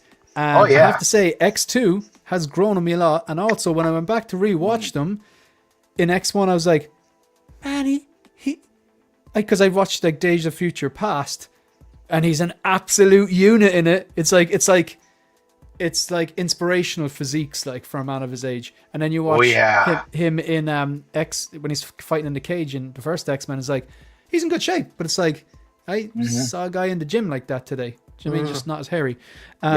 So you're in on this anyway. My thoughts on this are really simple. I really like the John Byrne suit. I really like the combination of the yellow and brown. But it's not enough for me to go out and want the comic book representation on it. When I saw it on screen, it was only there for a few seconds, but I thought that's really, really cool looking. And I still think this figure looks cool with all its shortcomings. But yeah, I gotta just stay in my lane on this. I have the Wolverine I want coming, which is the one we've been waiting for 20 years, and that's the primary look. And I also have the 1973 because I love Days of Future Past. And also, hats off to his physique in that. Just a sec. I'm actually going to get a clip of that. So yeah, I'm not in on this. Harrison? No, I'm not in on it. But I do think the suit is a very cool design, and obviously for comic fans, they're going to want it. I was thinking the shoulder pads, could they be magnetic like the yellow and blue ones? And could they have just been put up a little bit too high? Because I know the yellow blue has magnetic shoulder pads. So could it just be a case they have just been put up slightly too high? Because otherwise, how would the arms move with it on? It wouldn't be. That would be nice. So they might just be magnetic. And then the head sculpt, right? It is definitely for that one scene. I also think the face plates of that one actually look a little bit, for the masked version, look a little bit more like Hugh Jackman than the yellow and blue ones, especially the gritted teeth one. I think that one. To be fair, is there anyone who thinks this doesn't look like Hugh Jackman? Because I think it absolutely looks like Hugh Jackman. Yeah. It's just it does. A very strange Definitely expression. That's all. Yeah. I actually don't mind the expression. I can see him doing that. I don't think it's too bad. I love the reflection of Hulk in the blades. That's I like really the way cool they that they made did that. I that. think that is cool. Yeah, that's trying to work out what that was. awesome. That's so good. Sorry, Harrison. I think I cut you off there. Were you finished or? Yeah, no, that's it. I'm good. Anyone else? Jim, Phil. Is anyone getting this besides Dave? Like, I do think it looks cool, but it's just one of those. It looks cool, but I have to pass. Yeah, I'm the same. I couldn't get deeper into Wolverine. Yeah, I only need the one. Damn it, Dave. So Dave, aside from Cavill, if they release the other iterations of him, are you getting it? Yes. And you know what? Somebody brought up a good point. I forget who it was. Somebody was like, well, you could get the Wolverine and just like put the Hugh Jackman sculpt on it since you're getting two of the other one. And damn it, he's right. He is right. Do that. I agree. Because then I get the wife beater and the jeans. He's right. When you're right, you're right. To put alongside it as well, Oh yeah, a cigar. If he, and that's the thing, if he comes with a cigar, if the Wolverine, I'll mark it now. If the Wolverine is made and he has a cigar, I will buy him. Dave, I got news for you, man. You better enjoy Wolverine when you or you better enjoy Hugh Jackman, and even like Henry Cavill, like in this cigar smoking version, because you might have one more look at Hugh Jackman if he comes back for Doomsday or Secret Wars. But after that, when you get this revamp, it's going to be all MCU. There'll be no cigars. You know what's going to happen? You know what's going to happen? The new Wolverine's going to be a vapor. He's going to have a little pink luminous vape. That's what he's going to have. And he's going to be vaping some flavor of like strawberry snowflake unicorn or whatever. Yeah. There'll be none of this. It won't be there like Mike L, He's gone. He's just quit. He just quit. Yeah. Yeah, no, it's okay. We'll still have you and Mike He's actually he's sad because he knows I'm onto something, man. He's not Okay, gonna here's back what away, I'll say about that. Here's what I'll say about that. In the more recent comics, I say more recent, like a few years ago, when they did the whole Krakoa thing in the comics, and they had just all the mutants are living together on the island, and it's their own nation, and things are just great. They did have a layout of the mansion that were all in, and you see the rooms set up, right? You see Cyclops' room, Cyclops and Jean's room, and then you see Wolverine's room is next to theirs, and there's a connecting door between them. The implication being that they're a throuple. Oh my god, is that just not like a stretch, like, or is it like? Here's my argument for that. Okay, because I saw that, I was like, that's interesting. Here's the thing, man. Before you continue talking, this is a family show. But go on. Oh, no. I'm not if you can put it across, we're keeping it PG. We're keeping it PG. Wolverine, at the end of the day, is an animal. Okay. He is very much given to his instinct and all that stuff. And I'll tell you what. Much like with when they did Iceman, they made him, gay. People had a problem with that. I'm like, you know what? He just didn't say anything before. That's fine. That happens in real life. You have people that are just, for years, they get married to people of the opposite sex, and one day it just happens. Like, you know what? I was just faking it this whole time. I gotta be me now, and that's a fair fine. point. That's a fair point. Yeah. That's absolutely fine. Wolverine, if that's his thing, you know what? Fucking go do it, dude. Because that's my boy cannot do wrong by me. And least of all, I don't think anyone's, whatever you're into by any way of anything, as long as you're not hurting anybody, there ain't nothing wrong with it.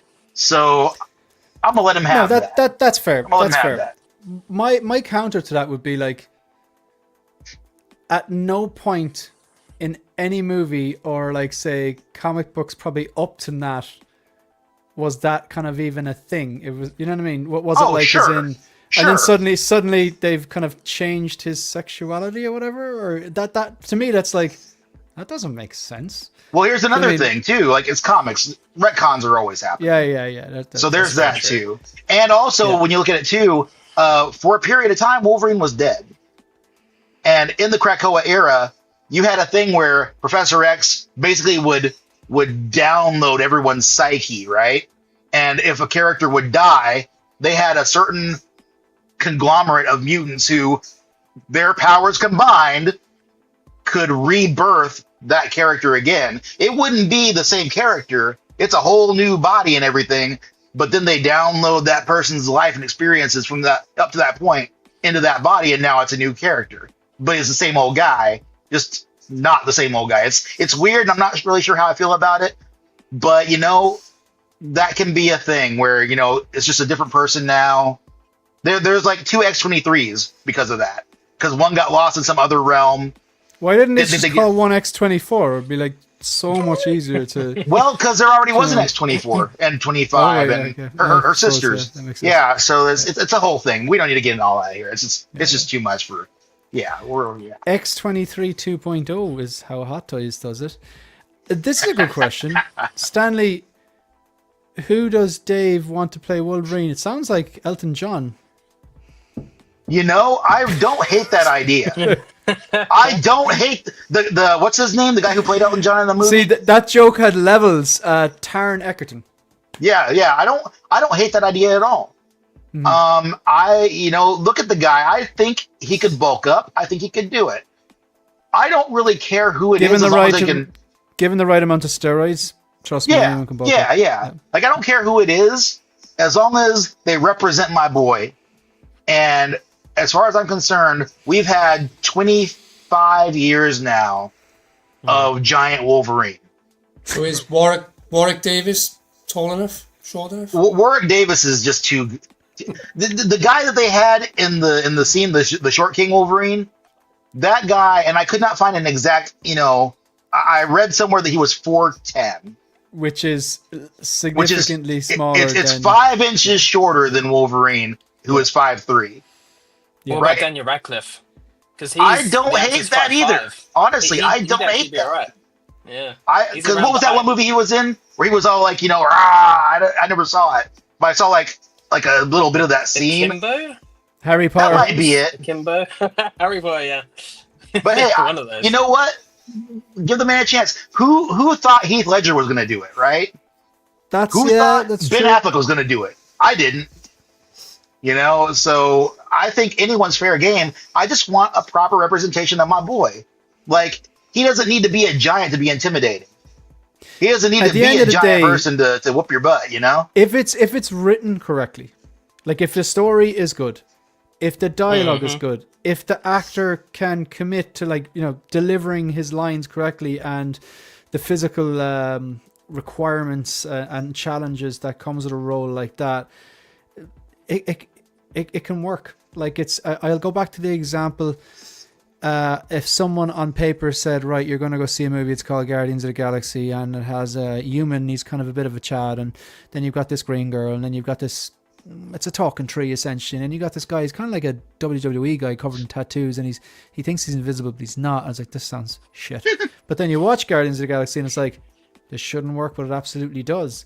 So, definitely does. Like, I'm looking for, if they do a reboot, and even reboot is kind of nearly a dirty word now, but if they just do it and do it right, it all comes down to story, dialogue, action scenes, delivery. It can be good. And no taller than 5'6". Well, I'm not a heightist like you, but okay. Representation. Short kings rise up. Where are all the ginger Irish superheroes? I'm so offended that there isn't any. Hey, I'm with you on that. I'm joking. I don't want any. But That's I'm sarcasm. with you on that. I will not be able to take them seriously, and they won't get the accent right. Everyone knows it. Hey, I want a proper ginger Mary Jane. No. I want that. So give me the character as I fell in love with the character. Give me that character. That could be happening though. Could be. I saw this. Okay, this is a stretch, but I saw this. It was like a behind the scenes photo of Brand New Day, and Zendaya was there, and she had a hood up, like covering her entire face, and people were speculating that maybe now she has like completely dyed her hair or something like that, and the reason that she was covered up is to hide the fact that she's now. I'm not sure how that will work, but I will walk out of the theater. Yeah. I will walk straight out of the damn thing. I will not. She's not the same, is she? Because she's not. She's not. No, but they gave her. MJ. They gave her the same last name. They gave her the last name Watson. She doesn't like it. She doesn't use it, but they gave it to her. And do not erase my Mary Jane. Yeah, because her initials are different for M and J, but I just can't remember what they are. And this has been speculated as well. The girl from Stranger Things. Yeah, I heard that. Yeah. Banshee. Yes, Trimble Dust. Banshee. There was some he was point cool. there. Oh yeah, Tom Holland. I heard today. Now, okay, it was reported by The Sun, and I had to explain to Marco that The Sun is not as bad as the National Enquirer, but it's fiction essentially. But Tom Holland apparently had a fall during a stunt and was rushed to hospital. It's The Sun. It's probably all hyperbole. Hopefully he's fine. I hope he is fine. But it also could be just like he bumped his head and it's just a precaution. So hopefully... I heard he had a concussion and that was it. That's what I heard. Yeah. And sure, every Robbie player who's ever played a game probably has a concussion. So hopefully that's all it is. And he's every boxer. Yeah. So, yeah, absolutely. Right, so we're done with Brown Suit Wolverine, and I'm going to go through just a few basics on the channel because I didn't get to do this at the start. So really, really quickly, we've got... Oops. Sorry. Shout out to the 44 people watching live. Please hit the like button. Please hit the subscribe button if you haven't done so already. There's a link to channel memberships it's a pinned comment in the live chat If you would like to support the channel that way, there's absolutely no obligation, but it is greatly appreciated. We're at 5,188 subscribers. Our journey, we're more than halfway to our journey to 10k. It's going to happen. I'm going to put that out there. If you want to follow me on Instagram, it's at 16figurefocus, where I post reels, unboxings, and figure photography, and as well as where I post up the in the story the links to pre-order preview videos, reviews, unboxings, release reactions, and different live stream stuff. Shout out to the channel members. These are the troopers. There's two different tiers. There's troopers and commanders. The troopers are Frico Calico, Collectors of the Universe, Yomo, Shiny Shiny, The Ben Thomas Show, Dogito Stanley, Vita, aka Her Geeky Side. Maybe go over there and give her a follow on Instagram and check out her amazing photography. Both her and Jim take amazing photography. Tiny Art Guy, he's not with us tonight. He's on holidays, but he will return. Figurecraft 16 Shooter, Figures and Fandom, Howard Potts, H and Silver Fox, Jose G. Hernandez, Brian Wong, Eddie Bunny Mendez, Jim Collector, Lancelot's Nerd Corner, Mike L, and Ryan Smith. Then the Commanders tier, we're going to give them a nod. They obviously, they're kind of like producers, I suppose. They have their YouTube handle displayed at the end of all the content like this.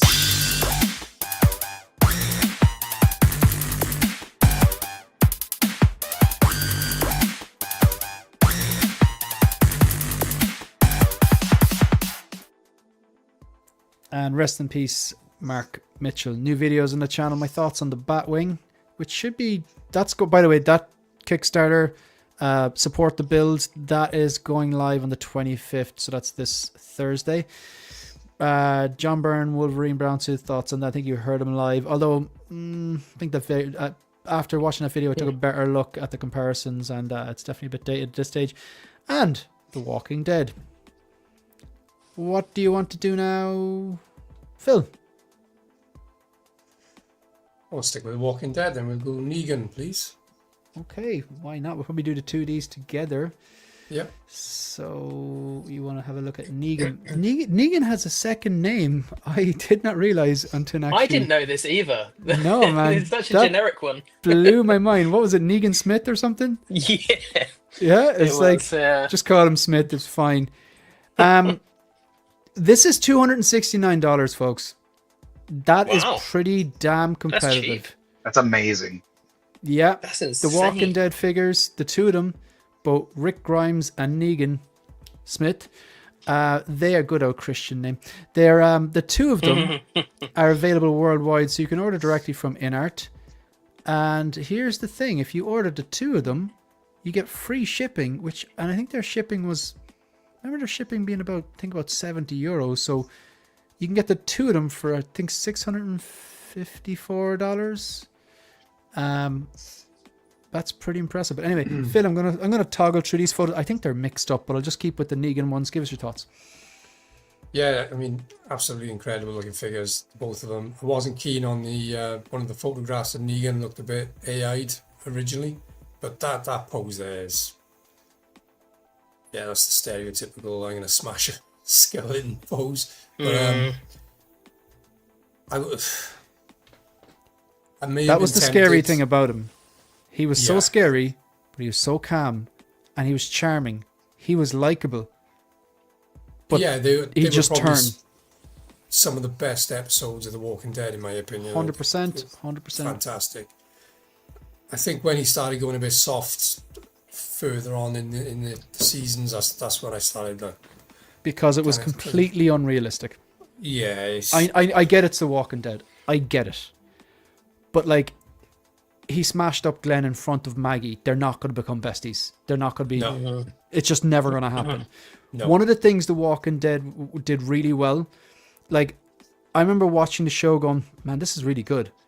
And then I got as far as season 2, episode 7. I reference it a lot in this show, and it was just so mind blowing. It involves a barn, and a difference of opinion between Shane and Rick. They've different outlooks on how to approach the zombie apocalypse, and it was so good with the tension and the script and the arguing, and the scene was set up so well. And right at the end, then I don't even want to spoil it for anyone who hasn't seen it. I was like, this has no business being this good. Who directs this? It's Frank Darabont. He directed The Shawshank Redemption, arguably one of the greatest movies ever made, and The Green Mile. So it's so well done. And what I think is incredible about it is, it's not just the zombies are incredibly well done. The makeup and everything like that, it's so well done for the first 6+ seasons anyway. But the scariest thing is it depicts so what I imagine what would happen in that situation, that it's the zombies, you'll work them out eventually how to deal with them. You'll get your compound, you don't go out alone, you get better at defending yourself with whatever your weapon of choice. But it's the people and what people are willing to do to take what you have is the scary part. And I think they've did that so well right up into Negan. And I think a lot of people say when Negan arrived and he did what he did, that was it for them. That's where it really gets good for about a season when he's in control. Yeah. So I think if you just stop at that particular that particular episode when he does what he does, you're missing out on such a good season. Because I was like, do you remember when, like, with Star Wars recently, there's no stakes. It's like, yeah, we know he's going to get out of this. But when Negan was in control, I was like, I cannot see how they're going to get out of this. So well done. Sorry, go on. Yeah, I mean, I'm not POing these yet. Well, I'll say yet. I'm probably not going to. I would have liked to have seen Daryl, because Daryl and May Shawn are probably my two favorite characters. But I'm wondering, do you think maybe they don't have the rights because of the Death Stranding? They've teased Daryl. They have they? Yeah, if you go on the INART website to PO these two, you can see they've got like a placeholder for him. Yeah, so I think that's sure. going to get sorted. Yeah. I think that's going to get sorted. Oh, look, you can recreate when I can't spoil Look, Dave anything boots. Now, that this here. Those are solid This boots. This is so arrogant. This is just like little pig. Yeah, I love this. They've This nailed boots are his good too. proportions as well. They have absolutely nailed his proportions, especially if I go back to the first photo, full-length photo we see. Like here, he's a tall guy. He's 6'1". He's a tall, handsome man. He's not carrying any weight. He's not like a jacked out of it, muscle-bound fellow, but he's not skinny. He's a lean man, and they've absolutely nailed his proportions. Yeah, 100%. These are amazing looking figures, two of them. Absolutely outstanding. As I mentioned earlier, it's probably a few years too late for me, which is why they haven't sort of piqued my interest. But I look forward to seeing the Daryl version, and Jim, if they do have the rights to him. Daryl, I think that's going to get good. sorted. Yeah, I think it was Jose was talking to the INART guys, and they were saying it's an issue with INART wanted it branded Walking Dead because it makes sense to have the freedom. Yeah. But I don't know if it was Norman Reedus or Norman Reedus' people where they wanted it the Daryl Dixon show. Like, I think it makes more sense, seeing as you have two of these, just do it The Walking Dead. Because, especially if he looks very similar anyway. But, I'm not going to lie, lads. I mean, these look so good. I do think INART make better figures. I just do. And again, if you're upset by that, plenty of good therapists out there.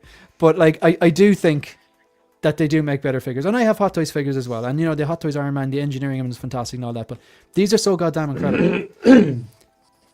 I mean, but I haven't looked into the details, but is it a wooden baseball bat with Glenn's real metal DNA on barbed it? wire? With Glenn's Wouldn't that be DNA cool? With That'd be cool. I think the bat's sort of meant to be wooden. and die-cast I don't know. barbed wire and leather jackets. I presume it's That leather sounds jackets. dangerous. Actually, yeah, that's a terrible combination. I hope they're very far away from each other in the box, because in their packaging, sometimes things rattle around, Yeah, and you don't want a real barbed wire bat anywhere near a leather anything or any other part. But nevertheless, they look amazing. Both figures, outstanding.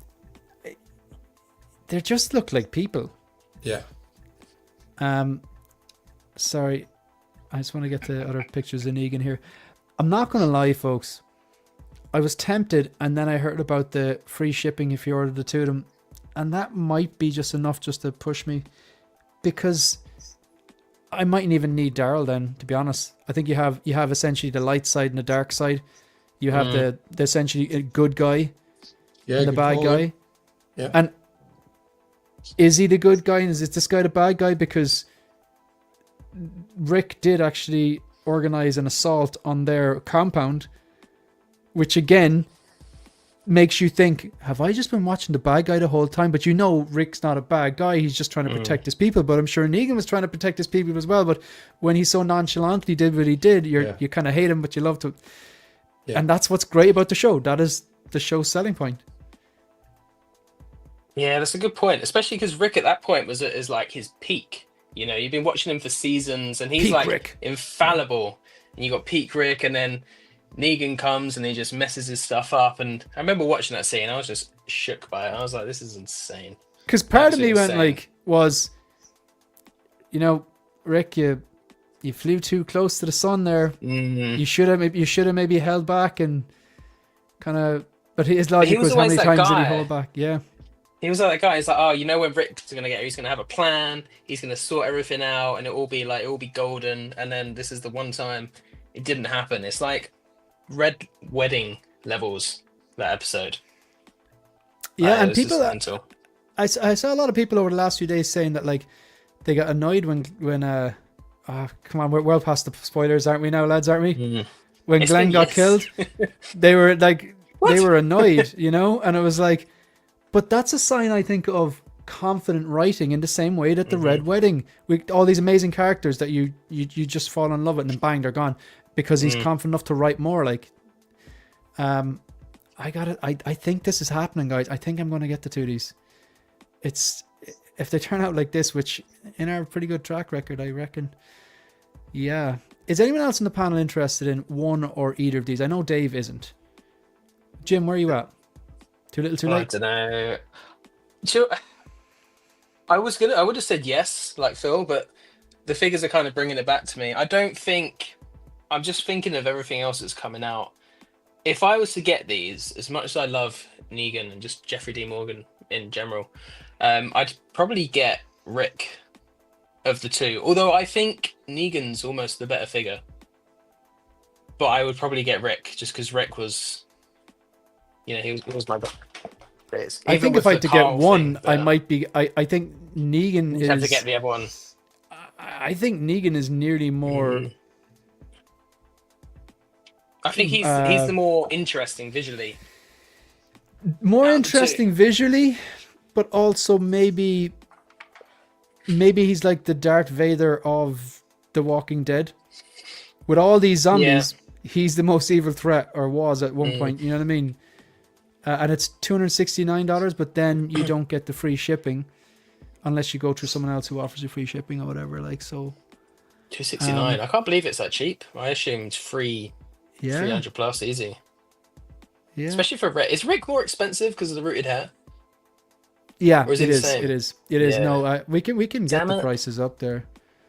I can actually get the prices up. So we'll just go straight to the site. I'll flick through some of these photos, but then we'll get the finer details from the INART site. So we'll take a look at Rick. Can you try and critique the head sculpt? I don't know. I've heard people have critiqued the likeness a little bit, but I was just looking at photos a second ago, and it's pretty good. I'm not sure that I could specifically say what the issue is with it. I think it's damn good. I think if I was to try and critique it, would be like, goes back to that whole Hot Toys being better at sculpted hair, which makes them probably a bit better at sculpted beards. Yeah. Unless it's Obi-Wan Kenobi. They don't do Obi-Wan Kenobi beards very good. But here, the beard here, it's almost like the hairs are a little bit too thick. But they nail eyebrows. Why can they do amazing sculpted eyebrows? Who am I kidding? But they can't nail this looks like a person. All I know is he needs to stop looking at me like that. Yeah. Wait a second. We're only getting started. Look at that blue steel. You got the blue steel. It might be Magnum. Oh, it could be Magnum. It might just be Magnum. Mm. That man is doing something right now. Well, what's the name of his gun? Is his gun not a Magnum, or like the revolver? Like, is there a special name for it? I don't know guns well enough. This is not the pose. I will just say that it's a bit too. That's an epic pose. So natural. That's pretty cool. I like the seamless forearms they've done for Rick as well. I think that was a good touch. As good as this pose is, it is kind of like GQ. What's new for men's fashion in fall? It's do you know? Yeah. He's just a chill guy, you know. Yeah, he's just a chill guy when he smashes people to bits with the baseball bat. Yeah. I do think the Negan is the better of the two, though. Say again? Yeah, I think I agree with you, Harrison. Yeah. I think Negan's Yeah. better. And if you can get it's it really on, good, yeah. but for the price as well, I could see a lot of people just getting Negan. I could be persuaded to get him. Yeah. He's a good-looking figure. Jeffrey Dean Morgan's a cool dude too. I like him a lot. Like if I had FU money and all the space, That's the I would tease just there, buy Jim, him. isn't it? I would That's just buy the tease him. there, Jim.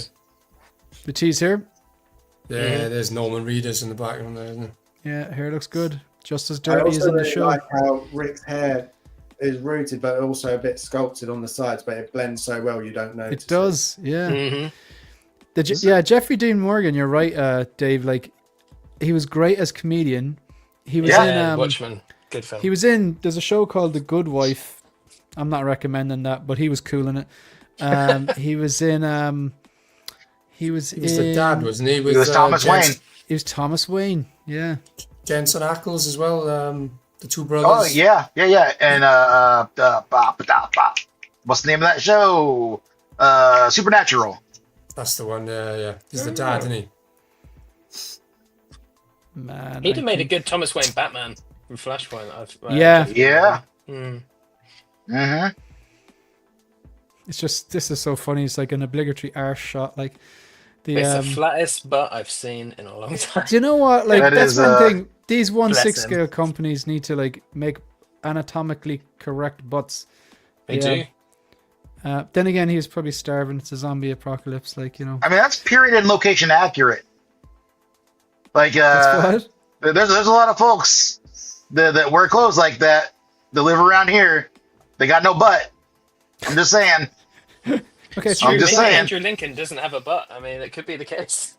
why is there just a random shot with just the boots? Because they're good. Look at them. They are. Because, but like, Good looking boots. is it because the go on? I was just going to say they've moved on from magnets and just sticking the boots to the piece. Yeah, that's what it is. Do you know what it is? I think in most of the shots, the denim jeans are over the boots. So, I wish this was just a magnetic base, man. Just perfect it. It's not that hard. Put a big magnet in there. Call it a day. That's what he comes with. It's not much, but you got a bunch of, I think it's 7 seamless forearms. Worth noticing as well, there'll be no articulation really. Like, do you know what I mean? It's pretty much, it'll bend at the elbow, but there won't be any wrist articulation. I was thinking this. I was wondering. I don't think, because the wrist articulation, you're putting them into poses more or less like the ones that it's kind of posed as. Yeah. And it kind of takes away that breakable part. And in art, as good as they are, they don't give you replacement wrist pegs, which is always, it's one of the downsides of them. So I think the forearms actually work quite well. It would probably be better to have more of them though, because of that. Like you don't need this guy in like a Matrix style backflip or something like that. It's no, you know what I mean. This is not your I know. And he has the hand, so stuff. if he wants it in a resting pose, he has the wrist kind of bent down, so it's like you can kind of do that gun resting pose and stuff. So they've kind of predicted the most natural poses for him, I suppose, and what people want to do. The things you'd want to do, yeah. That looks like a person, man. That's I think I'm gonna do it, man. I think I like the look with the scarf as well. Yeah. Fashionable apocalypse, man. He looks good. Even the clean white t-shirt, that's impressive in the apocalypse. You love to hate him. All right, so I think we're nearly finished. We got to do face off. Might leave that to last. I think I'm going to pick the two of them up, to be honest. Dave's out on it. Anyone else picking up 1 or 2? I don't think I'll be Negan, but I don't think I'd get the Rick. You might get the Negan, but not the Rick. Okay, Phil. I think Phil could FOMO win. What about you, Jim? Yeah, definitely FOMO win. Yeah, 100%. yeah. He knew it. Nah, these would be wait and see figures for me. Like maybe down the line, depending where I'm at. I don't think I'll add them to the PO list though, which is always tricky with INART because you never know. You never know. Yeah. Could end up in a Gandalf situation. Exactly. Or Pennywise. Yeah. Oh, by the way, sorry. I'm just going to really quickly call out the prices. Oh yeah. So, if you are getting directly from INART, they do have the worldwide license. They can ship. There is a Walking Dead Daryl there. Can you see what I'm looking at here? No. No. No. I just see the grid. There we go. Yeah. So on the left here, the Walking Dead Daryl Dixon 1/6 scale collectible figure. It still says The Walking Dead. In the middle here, it is not $75. That's the deposit. But if you click into it, so here are your options. Full payment $385, but then the shipping will be due. And I think shipping on Paul Atreides was about $70. I remember it being not cheap. It would equate to it would equate to getting something from Sideshow, even more expensive actually, to be honest. But then you can get Rick and Negan, and that's $654. That is the shipped price because it's if you get the two of them, it's free shipping. So there's a bit of value there, and then of course you have cheap. to tariffs and stuff like that. Yeah, I think the Joker 2-pack was more than that. Yeah, I know it's not a 2-pack, but yeah, still. It's 1,300, well, 1,100 really. You could probably. That's what I was thinking. Does that mean that they'll have to wait for both of them to be finished to ship it then? Probably. Yeah, no, they'll have to. Yeah, because they yeah, because they can't. Well, yeah, because they're not going to ship. They're not going to ship Rick and then ship Negan after, or probably be Negan finished first because it's not routed. Yeah, you're right. You'll have to. They're not going to ship you another one. Is this the only way that INART's managed to get you back into pre-ordering directly from them after That's the a good point. That's a good point. That's a good point. Yeah. And I've thought about that. So my move is, if I decide I'm going for the two of them, I'm going to contact Line Rock and go, hey, look, this is the situation. I want to order those two, that Rick and Negan Smith, by the way. And so 654 what INART are offering me, and I didn't actually get stung for customs, so that should be the price I pay. Mm-hmm. What can you do something better for me? Can you give me a review pricing or something like that? And maybe they will. Do you know? And maybe they'll get it from me quicker than INART. Because they would have got the Paul Atreides quicker. You know what I mean? But then of course there's like, if your breeder nose thing breaks, INART looked after you, didn't they, Jim? They did, yeah. They sorted me out with that. Yeah. And faster shipping than with the Paul Atreides as well. Yeah. So $654 for the two of them. Rick Grimes on his own $385, but you'll have to pay shipping then. And then you're talking like, if shipping is $70, you're up to $455. And then for another $200, you get the two of them. So they're clever. Negan his own is $269. Good price. Harrison's right. That's a good price. Yeah. Will we talk about this before we do the face-off? Go on then.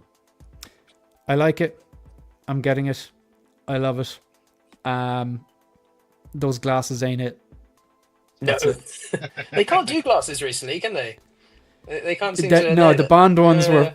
The Bond ones were atrocious. He would not have got all those ladies with those shitty glasses. I'm telling you that. Not a chance, man. Not a chance.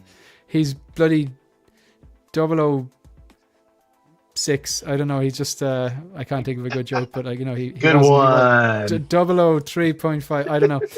Johnny English. Yeah, Johnny English. Yeah. So that's cool. Like, this looks great. Am I wrong? It does look really, really good. I mean, I don't think the sculpt is I want the all shotgun the way there. I think the battle damage kind of one looks better. But with the glasses on, man, even though the glasses I don't like, surely someone is going to do a custom pair of glasses. I reckon so. Such a clean look. Are you disappointed that the stripped off arm isn't seamless? I don't know how they'd have done that, but I feel like that could have been interesting. I think they could do that stuff if they want to do that stuff, but they just didn't. So yeah, I am, because that's something you could have displayed him, because it's not like the other one. I'm not going to display him with the jacket off ever. Do you know the DX46? It's just not going to happen. Yeah, I don't want this it. would have been it. But with this one, I might have because of that scene. But yeah, now it's just gonna. To be honest, I think what my move on this is put this guy right now at the DX13 downstairs in the movie icon display next to RoboCop. I think that's going to be boxed up, obviously, and I think this one here is going to go next to the RoboCop. It just makes perfect sense. And then the T-1000 is going to go next to the Battle Damage DX46 when I get it up here. But you know what? This guy here, like this, on a really high shelf, like from the scene in the movie when he's up on that would be Cyberdyne. cool. Do you know what I mean?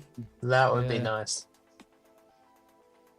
I do like this look for him, and like, see, I'd probably have him pose up like this, like the box with the roses. I just dig that scene. I think, as much as the glasses aren't perfect, I still think glasses and this, something like this. I agree. Because this is like a movie poster. This is like the iconic look for the iconic character. You know what I mean? And you could use the gun there, the revolver, just put it into his belt there. So it's another accessory that's not in the box. You know what I mean? That's because he does that in the movie. Point. Yeah. Just love that shotgun as well. I assume it's a shotgun. I actually have no idea, but yeah, it's just such a cool gun. And like, he has good skills with it in the film. Yeah, I the think I reload prefer is. the clean look. Sorry, Harrison. I think I prefer the clean look. Yeah, I can. I I tell don't you, blame you. I'm a battle damage guy, but it's just doing it for me. See, when you pose it like that, it's not as obvious. But you know what, though? Look at his right arm. Come on now, Jim. As a person, a fellow gym lover, that is not Arnie's arm. That isn't. No. That isn't. Like, I mean, he wasn't his biggest in this film, but he was still huge. And these arms he was bigger than... He didn't look like any man that I saw around Ireland when it was like, jeez, who is this animal like? And on the sculpted one as well, it's that arm to me from some of the photos looks even slimmer almost, or is it bulkier? I can't tell. It just looks weird. Yeah, Maybe those sleeves should be hugging those arms. Yeah, exactly. That's a great point. Yeah, they should be. He wasn't like Mr. Universe, but he was. I think he was in his 40s in this movie, wasn't he? I think so. Like, I always thought he was like just a huge 20-something-year-old, but I gotta Google that. Arnie's age in T2. I just love that even before he was a movie star. Sorry. He was 36 in the Terminator. That was 1984. And then this came out in 1991. So what's that? 7 years later? Oh, wow. So he would have been 43. Damn. Yeah. He looked good for 43. Man, insane. Insane. Imagine him standing next to Negan. Yeah, I think that bat he'd need more than a bat. You know? Yeah, but just the biker jacket brothers, man. Yeah. They can start a gang in the collection. That's true. Yep. Go take out walkers. See the little hand there? Is that a specific reload hand, the one on the right? Surely it is. Unless it's like a gang sign or something. Yeah. In fairness, we're spoiled. These are incredible. Like that there. I hope they do more with the Terminator line. Endoskeleton. I saw Mitchell Lawrence mentioned it. John Connor. Yeah. That's a cool shot. That looks more like Arnold than any of those other images. Yeah, it does. Yeah. And that one's pretty good actually. That. In fairness, it's a sign. This one solid. here, this is a sign of great blogger photos. When every second one is like, oh, that looks great, and it's kind of taken my mind off the granny glasses. That one doesn't look too great. No, without the glasses, it's not. Yeah. I like this as well, man. Because see the way he has the grenade launcher thrown over his shoulder, and if I remember correctly, in that scene, he empties the big Gatling gun, the minigun, and then he starts using the grenade launcher, and I think he starts using the tear gas launcher as well. So another accessory that's not in the box. He doesn't come with the tear gas one. Yeah, but if you're getting the DX46, my good friend. I know. He I was used the asking. tear gas. I thought he Yeah. did come with it, but I guess he doesn't. This one, I don't think this one comes with the tear gas. Interesting. I need to get the name of that gun. But he did use it in this scene. It's more Cheeky. suited to this figure, actually. Yeah, I was gonna say that's a bit cheeky because it is. Yeah. So I know a lot of you are getting the DX, or you have the DX46, and some of you are getting the DX46. Look, it's Terminator, man. I'm all in it, and I would totally agree with you. I want an endoskeleton. I want the Sarah Connor. John Connor, I will take it. I will get it. It's Terminator 2, but like I'm not crying out for one. Like it'd be cool, but like it's not going to happen. Like it's just kid character, not going to happen. You're right. It'd be good if he had his sort of his MTB sort of motocross bike or whatever. Oh yeah. Oh, that'd be good. Yeah, that'd be cool. But if they do John Connor on a bike, the community would lose its mind. All right, you do the kid in the bike and you don't do the Harley. Do you know? That's very true. Yeah, I true. just think we just need to live in a real world. John Connor officially licensed Hot Toys, never happening. Just putting that out there. I want to be wrong. I will deal with the I told you so videos. I want to be wrong. He could probably do the money. Yeah. Yeah, you probably could. Yeah. I googled his net worth though randomly the other day, and it was like, yeah, he's doing, I'd say, better than your average person, but still not great. It's just I don't know, it's just something random. Like, you know, when you go down a rabbit hole, like it's like, okay, what's Bill Gates' net worth? What's blah blah, and just yeah. It's a shame, really. Yeah. He could have had I feel like he could have had a decent career. I mean, Yeah. He his was acting's good. pretty good for a kid. Yeah, exactly. That's what I thought. Like I think he was Believable. great in Terminator 2. I just thought like he was, I don't know, he just had that right kind of, he was the right pick. And then American History X. Have you seen American History X? I have. Yeah, He's in that's that. He's great in that. Yeah. He's Wow, I Edward did not Norton's realise that was brother him. in that. The shaved head guy. Yeah. That's him, man. No. Yeah, that's him. Oh, He's damn. great in that. He's better in that, I think, than he is in Terminator 2. That scene with the curb. Ah, God. stop. Oh, yeah. No, That's no. Don't do drugs, kids. Don't do drugs. Yeah, Great film. Yeah. Great film. Yeah. Okay, I'm in on this, and I'm hoping for an endoskeleton. I think the endoskeleton is going to happen, and I think that'll happen maybe before the Sarah Connor. I'm not convinced about the Sarah Connor happening, but that needs an upgrade, and I really hope it does. Anyone else getting this? I know some of you got the battle damage version, but anyone else keen on this? It's tempting, but I think I'm going to have to pass on it. Yeah. Yeah, Phil? same for me. I learned Stick kind of your about my levels. lesson with the Mark 85. I went with the clean version instead of the battle damage, which I've regretted ever since. So when they announced the two of these, it was like, yeah, I got to get the battle damage. It was one or the other for me, and yeah, I went 46. I'm not getting this guy.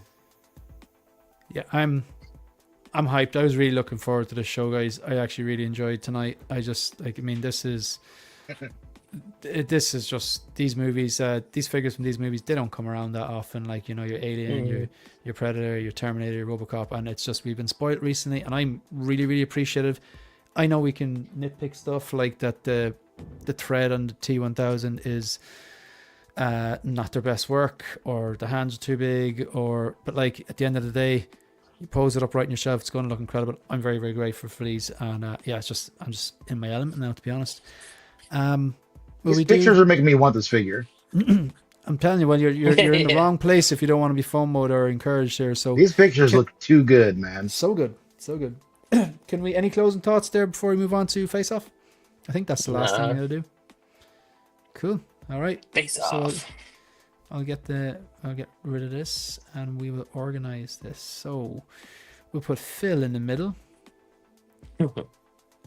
And I'd say we'll go with the way it lands there. So it's myself and Jim against Harrison and Dave. Switch over to private chat, please. I'll address see if there's any really, really quickly. I'm just gonna pop a few comments up here. Considering Hot Toys prices of their figures are in the high 200s these days. Yeah, it's $290 for that Terminator, man. And yeah, the Negan's $269. So saw the Negan at the INART event. It looks perfect. I'm just picking out a few random comments here. big magnet will cause the 2 feet to be pulled together every time. Nope, that is incorrect. I'm looking at my custom Hot Toys K, and it doesn't actually. That doesn't happen. So I'll be getting them to them. Okay, I will say, go back to that comment. It'll probably limit your posing some amount, to be fair, but I have one of those ones and it doesn't actually do that. I'll be getting them. Sorry, go on. I was about to say the Black Widow's kind of a big magnet on How like does that her work? base.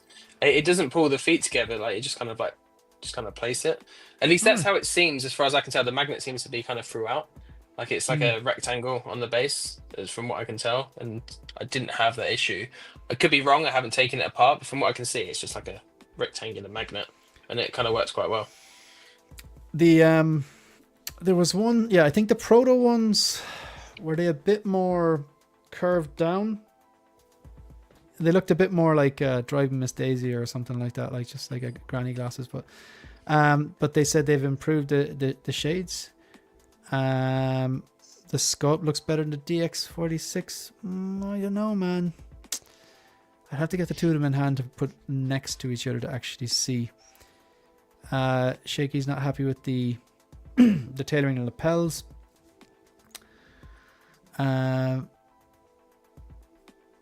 else are we looking at? So, hope to do a T1. Yeah, I think they're going to do T1. Kyle Reese would be epic. Can't see it happening, to be honest. What else am I looking for? Rumors are INART have the license. Oh yeah, that'll be a for T1. Mm-hmm. Yeah, that would be a take my money moment. Absolutely, take my money moment. Sorry, I'm not reading all these comments. There's too many of them. But thank you for commenting. All right. I think we're ready. Right, let's swap over to private chat and we get the music going here. You happy enough to go first, lads, or do you want us to go first? I'm good either way. Yeah, I'm good either way as well. Okay, so we're gonna go first. So, all right, go for it. Hey guys, these kind of seem off topic now because Shane reached out for some questions a few months back, so I got some questions ready. But Bob beat me to it. Finally, he got around to doing it. Yeah, so they've been sat there for a while. So apologies for the theme that runs through these questions. This wouldn't happen on Ian and Bob's watch, I'll tell you that. I But know. go on anyway. I know. Okay, Shane and Jim. In what year did Fantastic Four: Rise of the Silver Surfer release? Definitely 2000s. Do you reckon it's early 2000s, pre-10? Rise of the Silver Surfer, is that the Jessica Alba It's a one? sequel. No. Oh, Yeah, the so sequel that's to the Jessica second Alba. Yeah. Yeah. Dave, Thanks don't for worry. that. Would it be right in Sorry. saying that Jessica Alba was invisible in that movie? Yes. Which is why I didn't watch She it. was. But go on. Oh, well, she has. Yeah. I feel like it's 2005, but I'm not 100% sure.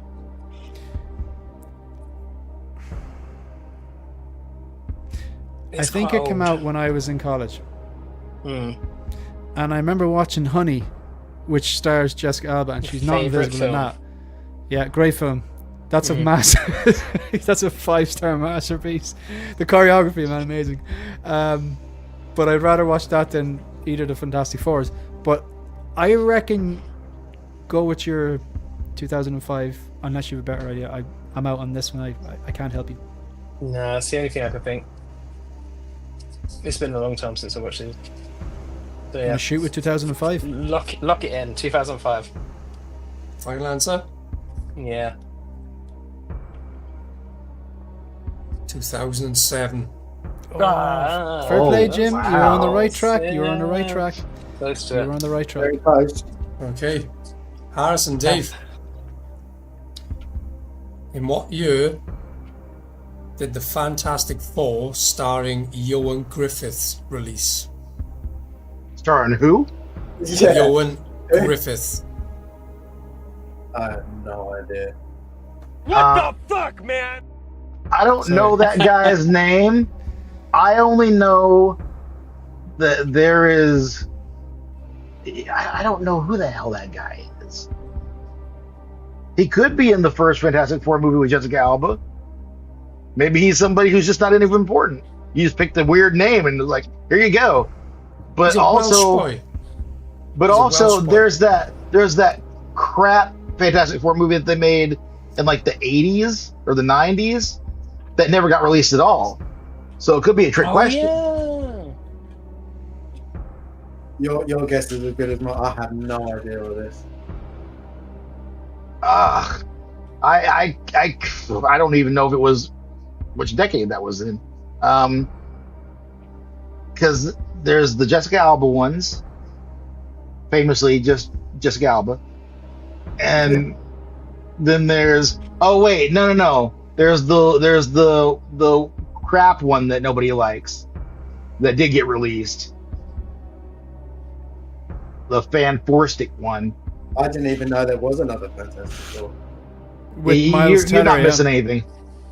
With Miles Teller, yeah. Well, okay, then let's go with that one because that's the only other one that got released, and I don't recognize that name. I didn't watch that movie because I knew it was gonna be crap, and everyone confirmed it's crap. So let's say it was that one. That was.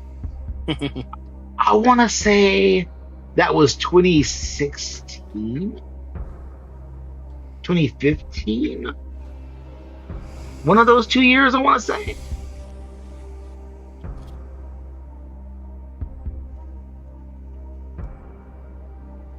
I think 2016. That sounds about right to me. Locking it in. Yeah, sure, why not? Should have taken a leaf out of Jim's book. It was 2005. Ooh. The first one? With Jessica Alba? He played Mr. Fantastic. Wait. It's not just Jessica 2005. Alba in these films, Dave. Oh, May that as was well the be. guy's name. Okay, crap balls. All right. Well, you know, hey.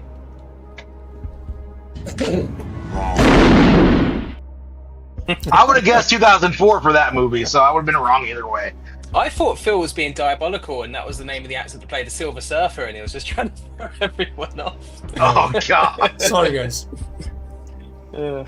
Okay, straight Yeah. to Jim. Who directed the 2005 film Fantastic Four? Jesus Christ. I'm sensing a team here. Yeah. I warned you. I did warn you. There was a Yeah, you did. I reckon we're going straight to the tiebreaker, boys. Do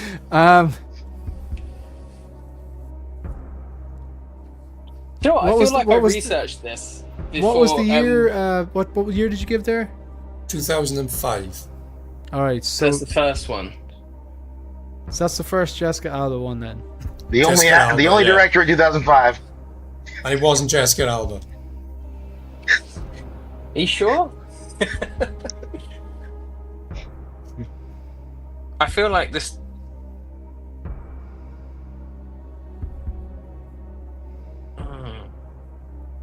Is it someone like I won't Bryan get a Singer name. or something? No, Bryan Singer I would think be it's. I have a feeling like they did other action movies, but I don't know if I'm putting you down a wrong thread there. I haven't a notion. No, me neither.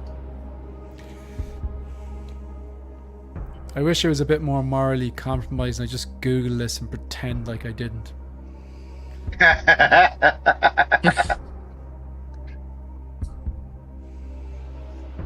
No, I don't know. It's annoying. I feel like I looked into this back when Fantastic Four was coming out, expecting It's Darren these Aronofsky. questions, you know? Okay, I'm gonna shoot with someone like Matt Reeves. No, it's too dark. It wouldn't be Matt Reeves. No, that's who directs the Mission Impossible films? I feel like someone like that. No idea. No. What about the guy who directed No Way Home? Was that Bryan Singer? No, it wasn't. No. No, I can't help you with that. Director's not my forte. Who directed the first Avengers? Josh Josh Whedon. Josh Whedon. I don't think he did this. I don't think he did either. No. I think that's a definite no. Okay. He was a big director in 2005. Who's the guy that did Michael Bay? He definitely didn't do it. It could be. I haven't a clue. I don't think I even know the director, to be honest. Like, so I'm gonna. Will we just throw a random director there? I think you're better placed with director names. I'll let you throw it out. Go Bryan Singer. He's gone. Locking it in. Yeah. Yeah. Tim Story. Tim Story. Wow. Oh, I have to Google him. I've heard that before. Tim The Story. What else did story he guy. Of do? Tim course. Story. Wikipedia. Where's his filmography? Fantastic Shaft. Four. Fantastic Shaft, Four. I think. Rise of the Silver Surfer. I hope that wasn't Shaft, Phil Tom and Jerry. Snitch. 72 The Silver hours. Surfer. Silver Surger. It's like a. Sorry, that's actually a device you can get for making like Guinness at home. Well, it pours the cans better. No, well. grand. Let's move on. Let's put this It's a low different point behind device. us. Yeah. Okay. Harrison Dave. Oi. Who directed the 2015 film Fantastic Four? Daggum. Has it ever been a tie for 0? It's gonna be.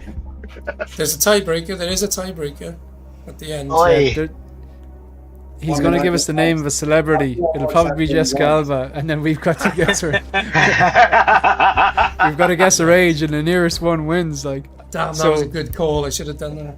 yeah. 2015. I know what age one. she is. So it's, All right, let's see. So, who directed the crap Tw- 4-stick? A really bad one. Who's a really bad director?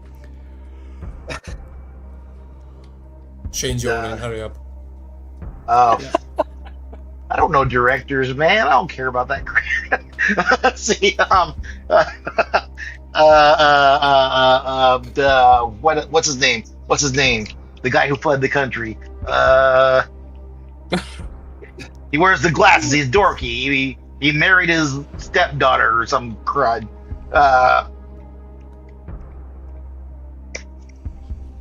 No. Oh man, can't think of his name. pretty sure he didn't direct Fantastic Four, but like, you know. I know, but I almost want to feel say like his I name know just to who be you're funny, saying. but now I've ruined it.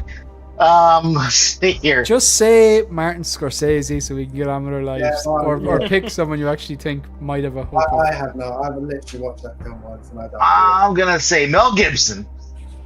Okay, yeah, go with Mel Gibson. Locking that in. Yeah, that would Josh. be funny. Josh Trank. Josh, who? Right. Yeah, who? Trank. Trank. Okay, so now you're going to unfortunate name. ask us who played so and so in Fantastic Four. So come on, get on with it. Oh man. Okay. Shane and Jim. Who played Ben Grimm in the 2005 film Fantastic Four? I can Oh. picture him, but I know that one. Okay. Crap. So is 2005 Chris Evans and I know yeah, that. it is. Chris Evans and is the Jessica Human Alba, I Torch. believe. Jessica Alba's the Invisible Woman. Okay, what's this guy in? What's this guy I in? that you- know the guy that played Doctor Doom. He passed recently. And then Reed Richards, we know. I don't know what else this guy's in. I feel like I've never seen him in anything else. All I know is he looks like an English van driver, and that's about the best that I got. He looks like a what? English van driver. He's just got. I hate that I know this. He's just I got hate that I nice- know this. He's like that bald kind of look, you know. Definitely drinks Stella. I like him already. So, okay.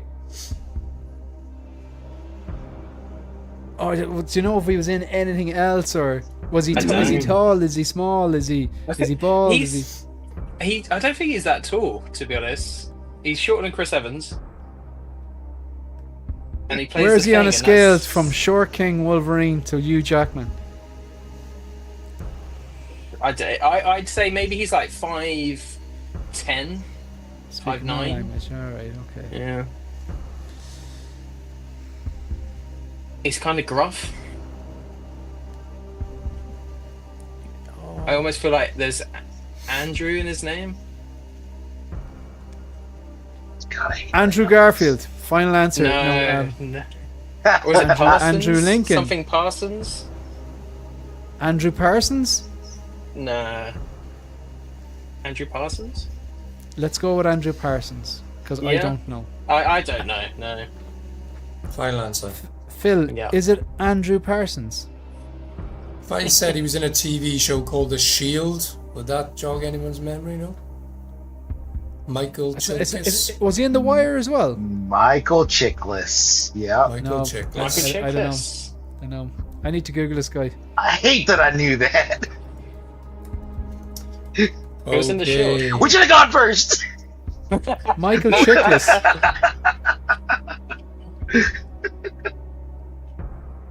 He never got the ladies, obviously, no? No. No. Or the chickens either. Yeah, Chiklis. Yeah. Okay. Go on. Harrison, Dave, Yeah. who played Christ almighty. Ben Grimm in the 2015 film Damn it. The Fantastic Four? Oh, I know that. I know who that is. Why do they keep giving these people money to make movies? Come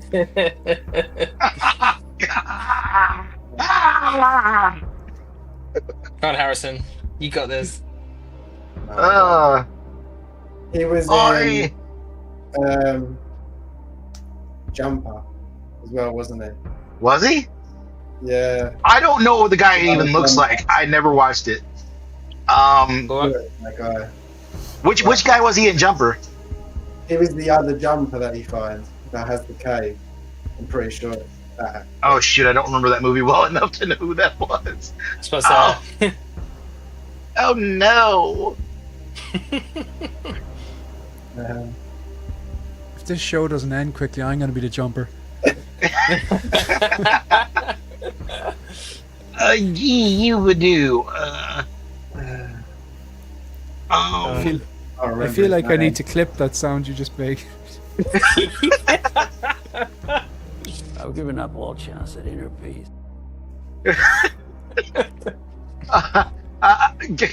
Can you think of like anything about his name? No, the only one that goes Ryan, but I don't think it's that. Jared Leto. No. No, I can't. Brian, no, but I don't think it's that. Brian Boland. Is that your final answer? I really hope so. Aaron Applebaum. Are you a Marvel writer there? Chris Christie.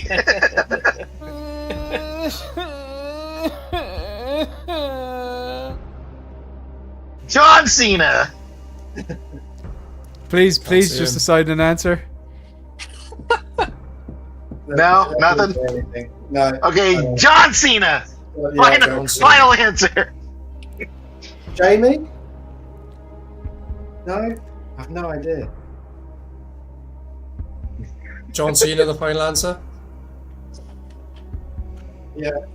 I feel like you're so much closer than I am, but screw it. I don't have a last name or a first name, really. It's just Jamie, I don't know. Geriatric. Final answer? Yeah, sure. Yeah, cool. just for S&G, why not? Harrison, you were so close. See, I knew it. If I said Billy Elliot, Jamie Bell. Oh. Never met her. Okay, what's the tiebreaker? Tiebreaker is, how old is Pedro Pascal? Shane and Jim, you got to guess first. Closest to the age. I'm never sure how to do this, but he is he's He's well into his 50s. He's in his 50s, yeah. He's in his 50s. Because there was that thing where he's like walking past the cinema and he's like 50-year-old, he calls himself a 50-year-old bougie bitch, which I feel Why? like I don't know, they just walk in the cinema and it's just a snippet of a conversation between him and Yeah. someone else. It's just random. But so We're thinking later 50s, early 50s. Is he mid 50s? Do you think he's past the point of being mid 50? I don't know. In my head, I'm thinking somewhere between 53 and 56. Yeah, I don't think he's that I'd much agree. older. I would That's where I say ballpark I'd it. split the difference. I'd say I go 54 maybe. Yeah, I'm actually quite happy with that. I can go 54. Yeah. 54. Harrison, Yeah. Dave? How old is Pedro Pascal? You think he's younger or older than 54? I'm thinking younger. I'm thinking a bit younger. I'm thinking more 52. That's exactly what I was thinking. Like DC 52. Yeah, I'll go 52? Locking it in? Yeah, 52. We're there. We're there. He was born in April 1975. He is 50 years of age. Bicycle. Nice. You win. You win. Well you done, win. Well done, Harrison and guys. Dave. Well done. You win. Well done. Okay. We win by a Fitting. direction. Tim, you were right. Good shot, baby. I know. That actually sounds like it said I couldn't Davey. Sorry about the Fantastic Four stuff, guys. It was You're all right. ages We, ago. we had fun. So, all right, That folks. was the hardest one. I'm out of here. Anyone want to plug something before we say bye bye? No, nothing. Cool. Nah. Gaming Council Sunday. Just gonna say bye to everyone. So waiting for INART would be like waiting for future over at Skynet. Just saying goodbye to a few of these people. So Yikes on bikes. he's Welsh. Okay. Decided loads of them. Just picking out random questions here. Random comments. S-Beam, how you doing? Jamie Hey. Bell, Ash Chase says. I don't think we're supposed to say the answers, Ash, but you are right though. We were switched over to private chat anyway. And Ryan Philippe was in Jumper, wasn't he? But he wasn't the guy that we were asking about. So yeah, pretty much going to end it there, folks. And see you, folks. Thanks very much for everyone giving up your time, and thanks for people watching the chat or on the replay. And yeah, we're out of here. We will be back next week. Hopefully there is some actual news to discuss. But yeah, see you, folks.